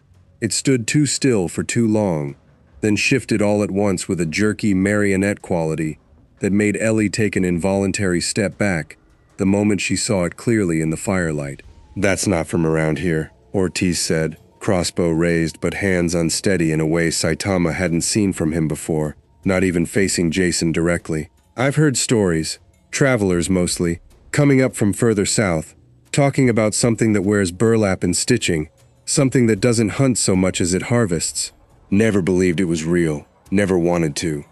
The burlap-headed thing tilted its head at an angle that mimicked curiosity without quite achieving it. The stitched X's where eyes should be somehow tracking Saitama's position with unsettling precision, despite having, as far as anyone could tell, no way to actually see. Jason stood beside it, machete, a new one. Apparently he really did have a whole collection somewhere, held loose, but his stance had changed since their first encounter. Less aggressive, more like a bouncer sizing up whether a new arrival belonged in the establishment. "Okay," Saitama said, stepping forward with the same unbothered ease he approached everything. "I'm guessing you two know each other. New guy a friend of yours, or—" Neither answered, which by now Saitama had come to expect as the region's default communication style. But the burlap figure raised one long, thin arm, stitched fingers extending toward Saitama in a gesture that wasn't quite an attack, more an invitation, or perhaps a challenge, delivered with a stillness that made the gesture somehow worse than if it had simply lunged. Dana's flare gun came up. "Everybody stay back. I mean it this time." The figure moved before she finished the sentence. Not toward Saitama directly, toward the camp's perimeter. Fast and wrong, joints bending at angles that shouldn't have been possible, and Ellie's scream cut through the dark as one long stitched arm swept toward her, with a speed that belied the thing's earlier stillness entirely. Saitama was already there. He'd learned, over the past 10 days, exactly how much warning these encounters tended to give before violence actually arrived, and he'd stopped waiting for confirmation before moving. His hand caught the reaching arm mid-swing, the same casual interception that had cracked a machete and shattered a knife. Except this time something different happened. The arm didn't break. It bent. Wrong. Impossible. Folding at a joint that shouldn't have existed, and then simply detached, coming free at the shoulder with a wet tearing sound that made Ortiz gag, and reformed almost immediately into a second full arm sprouting from the stump, longer than the first, reaching again before the first had even finished falling to the dirt. "Huh," Saitama said, catching the second arm too, mildly startled for the first time in this entire ordeal. "That's new." The burlap figure didn't retreat the way Jason or Michael had when their attacks failed. It simply grew a third arm, and a fourth, limbs multiplying from its narrow frame like something budding rather than fighting, each one lashing toward Saitama, or the camp with the same jerky, wrong-angled speed. "It doesn't fight like a person," Dana shouted, backing Ellie and Ortiz toward the lodge. "It's not trying to kill you specifically. It's testing every angle at once." Saitama caught a third arm, then a fourth, holding two now in each hand, while a fifth lashed past his shoulder toward the fire itself, scattering embers across the dirt. He was, for the first time since arriving, actually having to pay attention, not because any individual strike carried real threat, but because the sheer volume of them required him to track more limbs at once than he'd needed to since some of his rougher days back home. "Okay," he said, mostly to himself. "This one's actually a little more work." He let go of all four arms at once and, in the half-second gap that created, closed the distance and drove a single open palm into the burlap figure's center mass. Not a full-force blow, nothing close to what he was capable of, just enough pressure to test what this thing was actually made of. It wasn't enough to end it, but it was enough to make it stagger back several full feet, the stitching across its burlap head splitting slightly at the seam, and for the first time, the thing made a sound, not a scream, nothing so simple, but a dry, papery rustle like old cloth tearing, that seemed to carry something almost like surprise. Jason, who had stood motionless through the entire exchange, watching with the same patient stillness he brought to everything, took one step forward. "Oh, now you want to get involved," Saitama said, turning to face him too, still tracking the burlap figure's recovering limbs out of the corner of his eye. But Jason didn't attack. He simply raised one hand, the same open, non-aggressive gesture Michael had made days before, and pointed, deliberately, at the burlap figure, then made a slow, unmistakable motion, a flat hand drawn across where a throat would be, if he had one exposed. A warning, or an instruction. The burlap figure went still, its remaining arms retracted, folding back into its narrow frame with the same wrong, jerky motion, until it stood upright again, stitched face tilted toward Jason rather than Saitama. "Did he just—" Ortiz's voice came out strangled. "Did Jason just call it off?" Nobody had an answer, because nobody, least of all Jason himself in whatever passed for his understanding, seemed fully able to explain the impulse that had just moved through him. But the burlap figure retreated into the tree line without another gesture of aggression, its jerky gait retreating into the dark until it was gone entirely, and Jason stood alone at the clearing's edge, machete still loose at his side, watching Saitama with an attention that had shifted, subtly but unmistakably, from predator sizing up prey into something closer to a rival taking the measure of a peer. "You're protecting your territory," Saitama said, working it out slowly. "That thing wasn't your friend. It was trespassing, and you don't want it trespassing more than you want me gone." Jason didn't confirm it. He never would, not in any language the camp could parse. But he held Saitama's gaze a moment longer, then turned and walked back into his own dark water without another gesture, leaving the clearing to settle back into its ordinary, exhausted quiet. They didn't sleep again that night, not really. Too much adrenaline, too many new questions layered on top of ones that hadn't been answered yet. Dana tended to the scorch marks the burlap creature's flailing had left near the fire, more to have something to do with her hands than out of any real need, while Ortiz kept watch at the perimeter with a wariness that had visibly deepened rather than eased. "There's more of them," Ellie said quietly, once the immediate adrenaline had faded enough to let real thought back in. "Whatever that thing was, if it's not from around here, if it came from somewhere further out, testing whether the boundaries still hold, that means word's already spreading beyond just this region. People, or things, further away are already hearing that something's cracked the old order, and some of them are curious enough to come see for themselves," Dana finished. "Which means this doesn't stay contained to Jason's lake and Michael's town. It's already bigger than that." Saitama, nursing a mild ache in his palm that would be gone by morning, the only physical mark the encounter had left on him at all, looked out toward the dark tree line where Jason had disappeared, considering the strange, unexpected shape the night's events had taken. "Guy who tried to kill me twice just protected me from something worse," he said. "Kinda funny, when you think about it." "It's not funny," Dana said, though there wasn't much heat behind it anymore, just tired honesty. "It means the map we thought we understood 2 weeks ago doesn't exist anymore. Jason's not just a threat we survive now. He might be a piece on a board that's rearranging itself faster than any of us can track. And if he's picking a side, even a side that's really just not letting outsiders mess with what's mine, that changes everything about how this plays out." Far to the south, in a region none of the camp had ever had cause to think about before tonight, something else took note of the burlap figure's retreat. Patient, distant, unbothered by a single failed scouting attempt, already considering which of its other, more capable servants might be worth sending next to properly measure the thing that had, in less than 2 weeks, upended an order 6 decades in the making. The thing that came next didn't announce itself with a scouting party. It came 3 nights later, in the deep hour when even Ortiz's watch schedule had begun to fray at the edges, and the first sign anyone had of it was the total, sudden silence of the lake itself. No lapping water, no distant owl, not even the low creak of settling pines. Just stillness, total and absolute, spreading outward from somewhere past the ridge like a held breath the entire forest had decided, collectively, to take. "That's not Jason's kind of quiet," Ortiz said, already on his feet, crossbow in hand. "That's not any kind of quiet I've heard before." Dana was up beside him instantly, flare gun drawn, eyes scanning a tree line that had never looked this dark, this total, even on the worst nights of the past 2 weeks. "Wake him," she said, nodding toward where Saitama lay sprawled near the fire's dying embers, sleeping through the tension the way he slept through most things. She didn't need to. Saitama was already sitting up, head tilted slightly, the same mild attentiveness he'd shown at the lake days before. "Something's here," he said, unnecessarily, already standing, brushing off his jumpsuit with the calm of a man responding to a doorbell rather than an ambush. It arrived without footsteps. That was the detail that would stay with all of them longest afterward.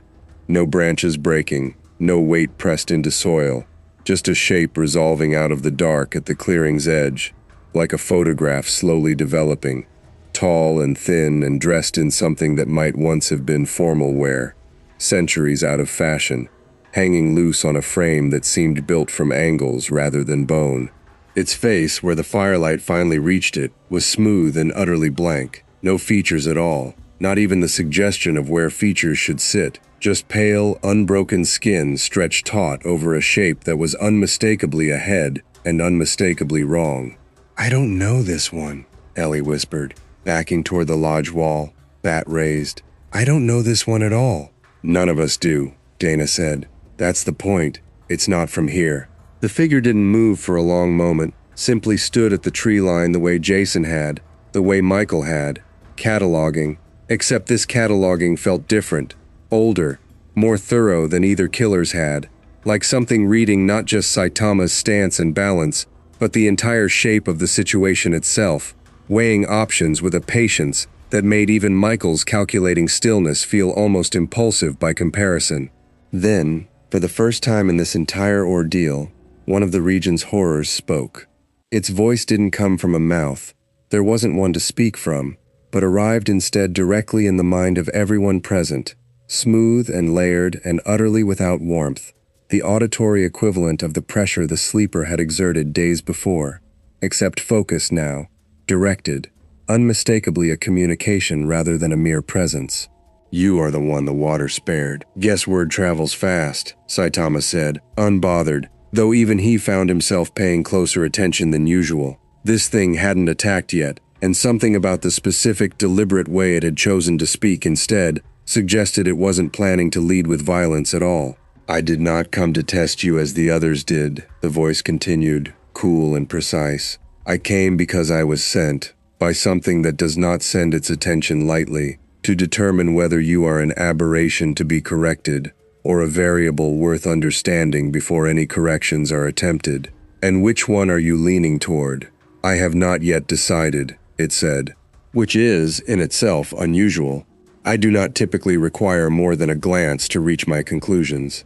Dana's flare gun hadn't lowered, but her voice, when she spoke, carried a wariness distinct from the raw fear she'd shown around Jason, or even Michael. Something closer to the particular dread of realizing you were dealing with something that operated on an entirely different register of danger. "What are you? What do you represent?" The figure's blank face turned toward her, slow, and something about the attention it gave her felt like being weighed on a scale that had never once returned a favorable result. "I have had many names in many places. Here, those who still speak of me at all call me the Reckoning. I do not hunt. I do not stalk. I am sent, when the old orders that govern places like this begin to fray, to determine whether the fraying is a symptom worth curing or a change worth permitting." Its attention returned to Saitama. "You have caused considerable fraying, in a very short time, for someone who claims no ambition in doing so." "I really was just trying to buy cabbage," Saitama said, and if the absurdity of saying that sentence to something calling itself the Reckoning registered with him at all, he gave no sign of it. "I am aware of your stated intentions," the Reckoning said. "Intentions are, however, irrelevant to the calculus I am tasked with performing. What matters is capability and consequence. and whether the world that sent me can continue to function with both intact in the shape you represent. It raised one long arm, unhurried, and the air around it seemed to thicken, light bending faintly at its edges, in a way that made Ortiz's stomach turn just from looking at it directly.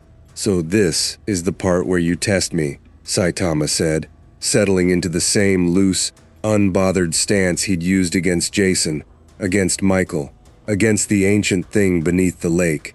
"This is the part," the Reckoning agreed, "where I find out exactly what the water found out. Whether that is sufficient to satisfy what sent me is a separate question entirely. What followed didn't look like the fights that had come before it.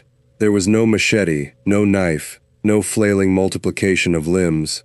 The Reckoning simply moved, not fast in any way the eye could properly track, more like a shift in what was true about the space it occupied. One moment standing at the tree line, and the next standing directly in front of Saitama, close enough that the wrongness of its blank face was almost unbearable to look at up close. It struck, not with a weapon, not with a fist, but with something that felt, to everyone watching, like the air itself had been folded into a blade and driven forward.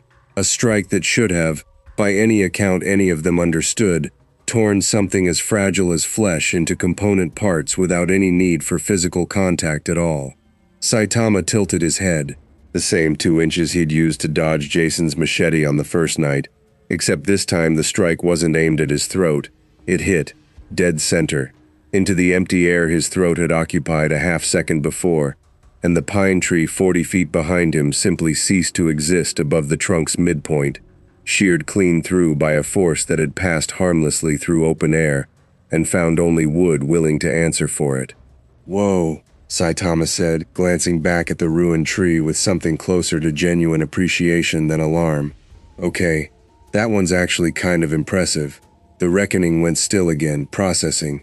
The same recalibration Michael had shown, the same confused pause the sleeper had exhibited, except sharper here, faster. A mind clearly built for exactly this kind of rapid reassessment. "You avoided that," it said, and for the first time something in its smooth, layered voice carried a texture that might, in a human throat, have been called surprise. "Nothing avoids that. It does not require avoiding. It simply is, wherever I direct it to be." "Yeah, well," Saitama said, "guess I move faster than wherever you direct it to be sometimes." The Reckoning struck again, faster this time, 3 strikes in the space of a single breath, each one aimed with the same folded air precision, each one meeting nothing but displaced air as Saitama shifted, unhurried, always exactly the necessary 2 inches out of true, until the 4th strike, thrown with clear, mounting frustration now, the closest thing to an emotional tell the creature had shown, came in at an angle Saitama chose, this time not to dodge at all. He caught it. Not with his hand, not against a blade. He simply raised one open palm and let the folded air strike collide directly with it, the way he'd caught Jason's machete, the way he'd caught Michael's knife. And the force of it, easily enough to have unmade a tree from the inside, dispersed against his palm with a sound like a thunderclap swallowed mid-crash, leaving nothing behind but a faint ripple in the air, and Saitama's own quiet, unbothered exhale. "Okay," he said. "I think that's enough of that." The Reckoning stood motionless for a long moment, blank face tilted, and when it spoke again, the cool precision of its voice had shifted into something new entirely. Not fear. Creatures like this didn't carry fear any more than Michael or Jason did, but something adjacent to it. Genuine, unfamiliar uncertainty. "I was sent to determine whether you are a threat to the order that governs this region," it said slowly. "I believe I now have my answer, though it is not the one I expected to carry back." "And what's the answer?" "You are not a threat to the order," the Reckoning said. "You are a threat to the premise the order was built on. There is a difference, and it is not one I am equipped to resolve alone." It took a single step back, the first retreat it had shown all night, robes shifting in a wind that didn't otherwise exist. "What sent me will need to hear this directly, and I do not believe it will be satisfied with a report alone." It was gone before anyone could ask what, exactly, that meant. Simply not there anymore, the way it had arrived. No footsteps, no branches, just an absence where a presence had been a half-second before. The clearing settled into a silence that felt different than any that had come before it. Not dread exactly, but the particular quiet of people who just watched something that had clearly never lost a confrontation in its existence walk away from one for the first time.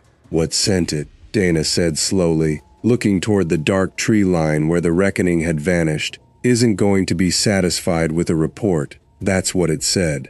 Which means it's coming itself. Ortiz finished, voice hollow. Whatever's actually behind that thing, whatever's big enough to send something like that just to scout. Saitama looked at the shattered stump of the pine tree, 40 feet back, sheared clean through by a strike that had missed him by 2 inches, and for the first time since arriving in this world, allowed himself something that, on anyone else's face, might have been called genuine concern. "Yeah," he said, "I'm starting to think this might take a little longer than I figured." Nothing came for 3 days, and the waiting proved harder on the camp's nerves than any single confrontation had. Dana doubled watches again, then tripled them, then finally admitted there weren't enough bodies left in the camp to meaningfully triple anything, and settled for keeping everyone awake in overlapping shifts instead. Ellie stopped sleeping altogether, existing in the kind of exhausted, wired half-state that came from 3 days of listening to a silence that refused to break. Ortiz spent most of his waking hours at the perimeter, crossbow never more than an arm's length away, watching the tree line with the specific vigilance of a man who no longer trusted quiet to mean safety. Saitama, for his part, used the 3 days to do the only thing that had ever really settled him anywhere. He found things to occupy his hands. He helped reinforce the lodge's rotting support beams. He went looking for cabbage again, twice. Both times politely but firmly turned back by Dana, before he got close enough to Haddonfield to make it a real conversation. He sat by the fire in the evenings and, when Ellie couldn't sleep, talked with her about nothing in particular. His old apartment, the absurd specificity of grocery store sales back home, the strange, quiet loneliness of being so strong that nothing ever felt like it mattered anymore. Until, on the second night, she finally admitted the thing she'd been carrying since the Reckoning's visit. "I don't think I want this to end the way I thought I did," she said, staring into the fire. "For years, all any of us wanted was for Jason to just stop, for the killing to end. And now that something's actually shaken the whole order loose, all I can think about is how much worse the thing that replaces it might be." "You think whatever's coming is worse than Jason?" "I think," Ellie said slowly, "that Jason, for all he's done, was at least predictable. He killed because that's what he was. The way weather is weather. Whatever's coming next isn't weather. It's a decision. And decisions can be so much worse than nature ever is." Saitama didn't have a tidy answer for that, so he didn't offer one, just sat with her in the quiet, the fire popping between them, until she finally, exhausted past the point of fighting it, fell asleep sitting upright against the lodge wall. On the 4th night, the Greaves cult arrived at the camp in numbers Dana had never seen from them before. Not a single messenger, not Mara alone, but nearly 24 robed figures, the hooded elder himself among them, moving through the tree line with the grim, coordinated purpose of people delivering news they'd rather not be the ones delivering. "It's decided to come itself," the elder said, without preamble, the moment he reached the fire. "The Reckoning's report reached it 2 nights ago. It has been considering since. Tonight, we believe, is when it stops considering." "What is it?" Dana asked, voice tight. "You keep talking around the name like it matters, like saying it wrong might summon it faster. Just tell us." The elder was silent a moment, and when he spoke again, his grinding stone voice had lost some of its usual composure. "We don't have a name for it, not truly. The old texts call it only the Warden, the thing that was old before the Sleeper claimed its lake, old before Jason or the Shape or any of the named horrors took root in this region's shadow. It does not hunt, it does not test.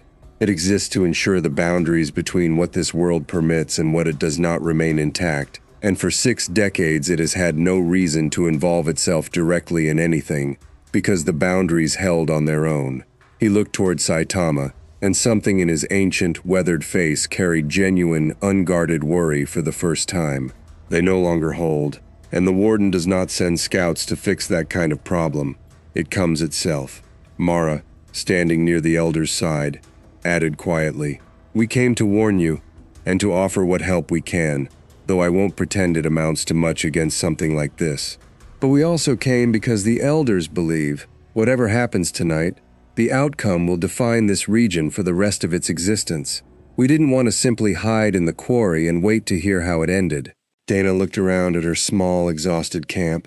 Ortiz with his crossbow, Ellie barely upright from 3 sleepless nights, herself with a flare gun that had never once meaningfully harmed anything that had come through these woods, and then at the nearly 24 cultists who'd walked openly into a fight none of them could survive, simply because they'd decided not to hide from it.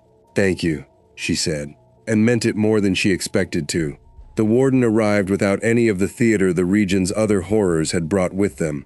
No rippling water, no jerky multiplying limbs, no folded air strikes carving through pine trunks. It simply was, all at once, standing at the clearing's center as though it had always been there and the previous seconds of its absence had been some trick of perception rather than reality. It didn't look like anything easily described. Taller than the reckoning, taller than the sleeper's half-glimpsed bulk, but its shape seemed to shift depending on which angle you looked from, armored in places, robed in others, its face alternating between something ancient and stone-carved and something that might, in poor light, have almost passed for human, as though it wore whatever form the moment required, and had simply never settled on one because it had never needed to.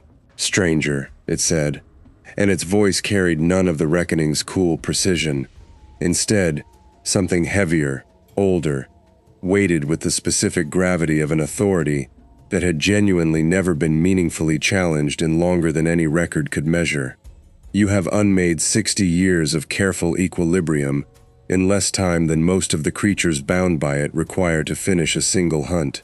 "Wasn't really trying to," Saitama said, stepping forward, the cult and the camp both instinctively parting to give him room, the way they'd learned to over the past 2 weeks. "But yeah, I get that a lot's changed since I landed here. I am not here to determine whether that change is justified," the warden said. "Justification is irrelevant to my purpose. I exist to ensure this region's order holds against anything that threatens to unmake it entirely. Not out of cruelty, not out of ambition, but because the alternative is a place with no boundaries at all, where every horror that has ever agreed to stay contained within its own dominion learns, all at once, that containment was never truly enforced." Its shifting form settled, for a moment, into something closer to solid, human-like shape. Tall, robed, ancient-faced, eyes like old coals banked low. If creatures like Jason and the Shape learn that boundaries can be broken without consequence, they will not remain patiently within their territories much longer. "The Order does not merely protect this region from you, stranger. It protects this region from what all of them become, unleashed from every restraint at once." Dana's breath caught. "You're saying if he stays here, if this doesn't get resolved, every killer in 3 counties stops respecting its own territory?" "I am saying," the warden said, "that equilibrium, once broken visibly enough, does not repair itself. It requires either a correction or a new equilibrium built around whatever broke the old one. I have come to determine which."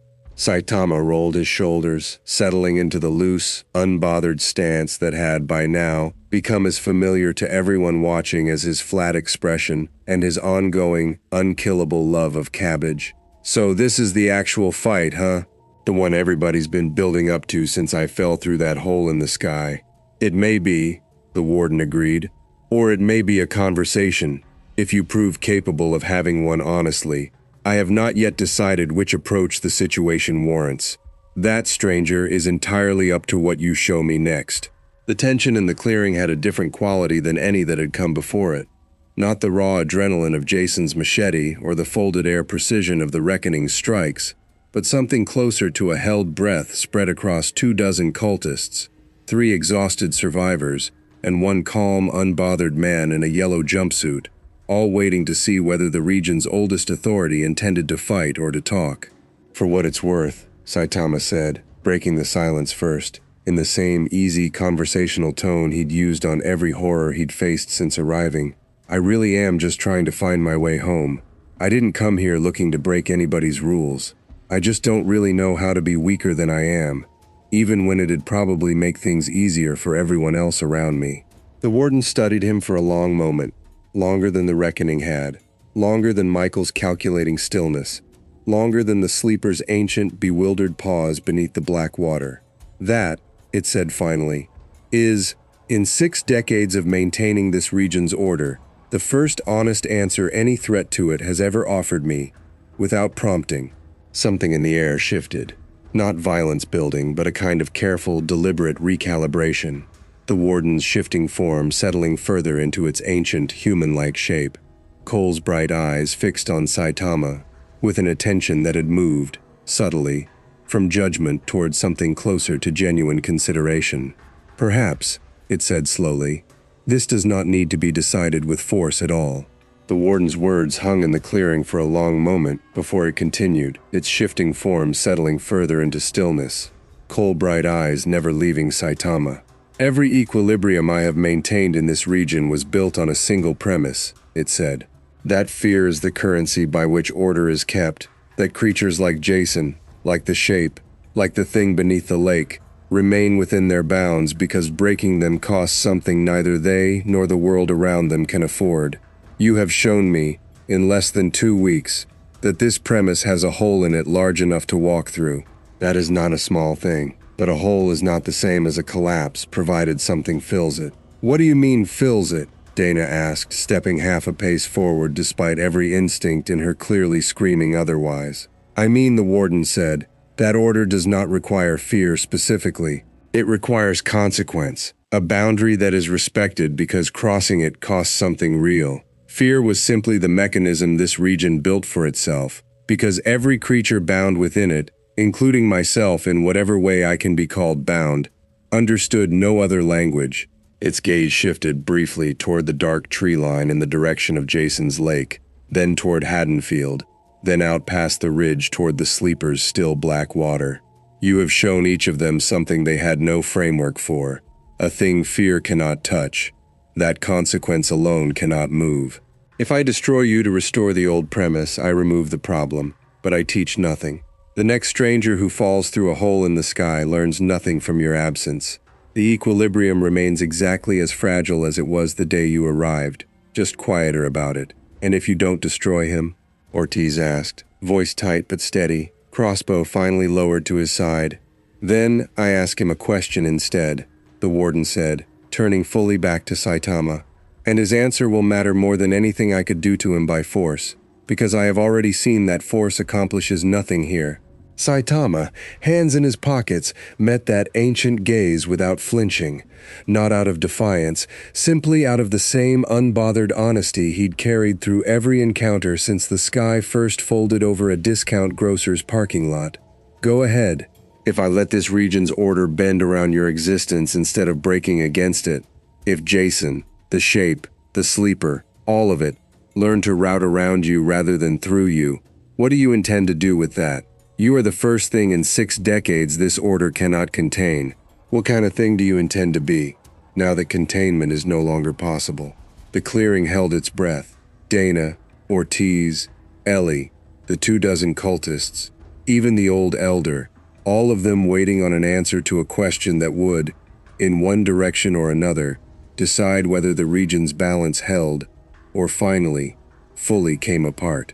Saitama considered it, honestly, the way he considered most things, without performance, without the practiced gravity a moment like this seemed to demand. "Nothing, really," he said. "I don't want your lake. I don't want Jason's territory, or Michael's house, or whatever that stitched-up guy was trying to claim. I just want to go home and buy cabbage without a hole in the sky interrupting it. If your killers want to keep doing their thing in their own little patches, that's honestly none of my business, so long as they're not doing it to people who didn't sign up for it." He shrugged. "I'm not trying to replace your order. I just don't scare, and I'm not going to pretend otherwise so everybody feels better about the old rules still working." The warden was silent for a long moment, longer than any pause it had shown yet, its shifting form flickering between its many half-glimpsed shapes before settling, finally, into the ancient robed figure it seemed to favor when it wanted to be understood as something close to reasonable. "That," it said at last, may be the only answer that lets both of us walk away from tonight with something intact. What followed wasn't a fight. It was, strange as it felt to everyone watching, closer to a negotiation. The warden speaking not just to Saitama now but to the clearing at large, to Dana and Ortiz and Ellie, to Mara and the hooded elder, laying out in its heavy ancient voice the shape of an arrangement none of them had dared hope for. The old boundaries will not simply reset, it said. That door has been opened, and I cannot close it, only manage what comes through it. Jason will remain bound to his lake, not by fear now, but by a new understanding, one he demonstrated himself the night he turned a lesser horror away from this camp. The shape, it paused, and something in its tone shifted, careful. The shape's situation is less settled. He has spent 60 years questioning a role he never chose. What he does with that questioning is his decision to make, not mine to force, and not yours either, stranger, however much he seems to have attached his curiosity to you. And the lake thing? The sleeper? Dana asked. The sleeper will return to its rest, the warden said, because rest is what it actually wants, and it has learned, now, that waking for a threat that isn't one costs it more than continued sleep does. It does not need to understand you fully to leave you be. It only needed to learn that you weren't worth the effort of staying awake for. Saitama, listening to all of this with the same mild attentiveness he gave most things, tilted his head slightly. So what happens to me? You remain a hole in the fabric of an order 6 decades old, the warden said. I cannot patch that. I can only decide not to treat the hole as an emergency, provided it does not widen further through your own choices. Should you choose violence beyond what defends the innocent, should you choose to claim territory, to disrupt what does not threaten you, to become the very unchecked thing this order was built to prevent, I will return, and a second visit will not open with a conversation. Fair, Saitama said, without hesitation. I'm not really looking to stick around and cause trouble anyway. Mostly just want to go home. Then that, the warden said, is the arrangement. An old order, bent rather than broken, and a stranger who has agreed to be the exception it learns to route around rather than the crack that brings the whole structure down. It didn't vanish the way the reckoning had. It simply stood a moment longer, its shifting form settling one final time into something almost solemn, and looked out over the small, exhausted, unlikely gathering that had assembled to meet it. Survivors who'd spent years just trying to outlast a lake. Cultists who'd walked openly into a confrontation they had no real power to survive. And one man in a yellow jumpsuit who'd faced down an ancient authority with nothing but honesty and a total, genuine absence of anything resembling fear. For what it is worth, the warden said, to all of them, this region has needed a crack in its order for longer than any of you have been alive to notice it calcifying. I do not know yet whether that will prove a mercy or a wound, but I find, oddly, that I am willing to wait and see, rather than simply close it by force. That alone should tell you how unusual tonight has been. Then it was gone, not a retreat, not a vanishing trick like the reckonings, but simply an ending, the way a held note finally resolves, and the clearing exhaled all at once, 24 cultists, and 3 survivors, and one bald man in yellow, all breathing out a tension that had been building, in one form or another, for nearly 2 weeks straight. Dana sat down hard on a fallen log. Flare gun finally, fully lowered. Ellie let out a sound that was half laugh, half sob, the specific release of someone who genuinely not expected to survive to hear it. Ortiz simply stood there, crossbow slack in his hands, staring at the empty space where the region's oldest authority had stood moments before, like he needed a few more seconds to believe it had actually left without violence. The hooded elder was the first to speak. In all our records, he said quietly, to no one in particular, there is no account of the warden choosing a conversation over a correction. Not once, not in any generation's memory. He looked at Saitama with something that had shifted, over the course of the night, from wariness into something closer to genuine, humbled respect. You may have just changed what this entire region is capable of becoming. Didn't really mean to do that either, Saitama said, scratching the back of his neck. Kinda seems like everything I do around here ends up mattering more than I meant it to. Mara, standing nearby, allowed herself something that, for the first time since Saitama had met her, looked entirely like relief, rather than careful composure. Maybe that's simply what you are, stranger, whether you meant it or not. The camp didn't celebrate that night, not exactly. Everyone was too worn through for anything as loud as celebration. But the fire burned a little warmer, the silence around it a little easier, and for the first time in 2 weeks nobody kept one eye on the tree line while they ate. Dana found Saitama sitting apart from the others near dawn, staring up at a patch of sky just starting to lighten between the pines. "You could stay," she said, "for a while at least. You've more than earned a place here, if you wanted it. Appreciate it," Saitama said. "But I've got a life back home. Rent, groceries, all that. Kinda boring stuff, but it's mine," he shrugged. "Besides, feels like this place is better off figuring out what it's becoming without me hanging around reminding everybody why it changed." It was Mara who found the way 3 days later.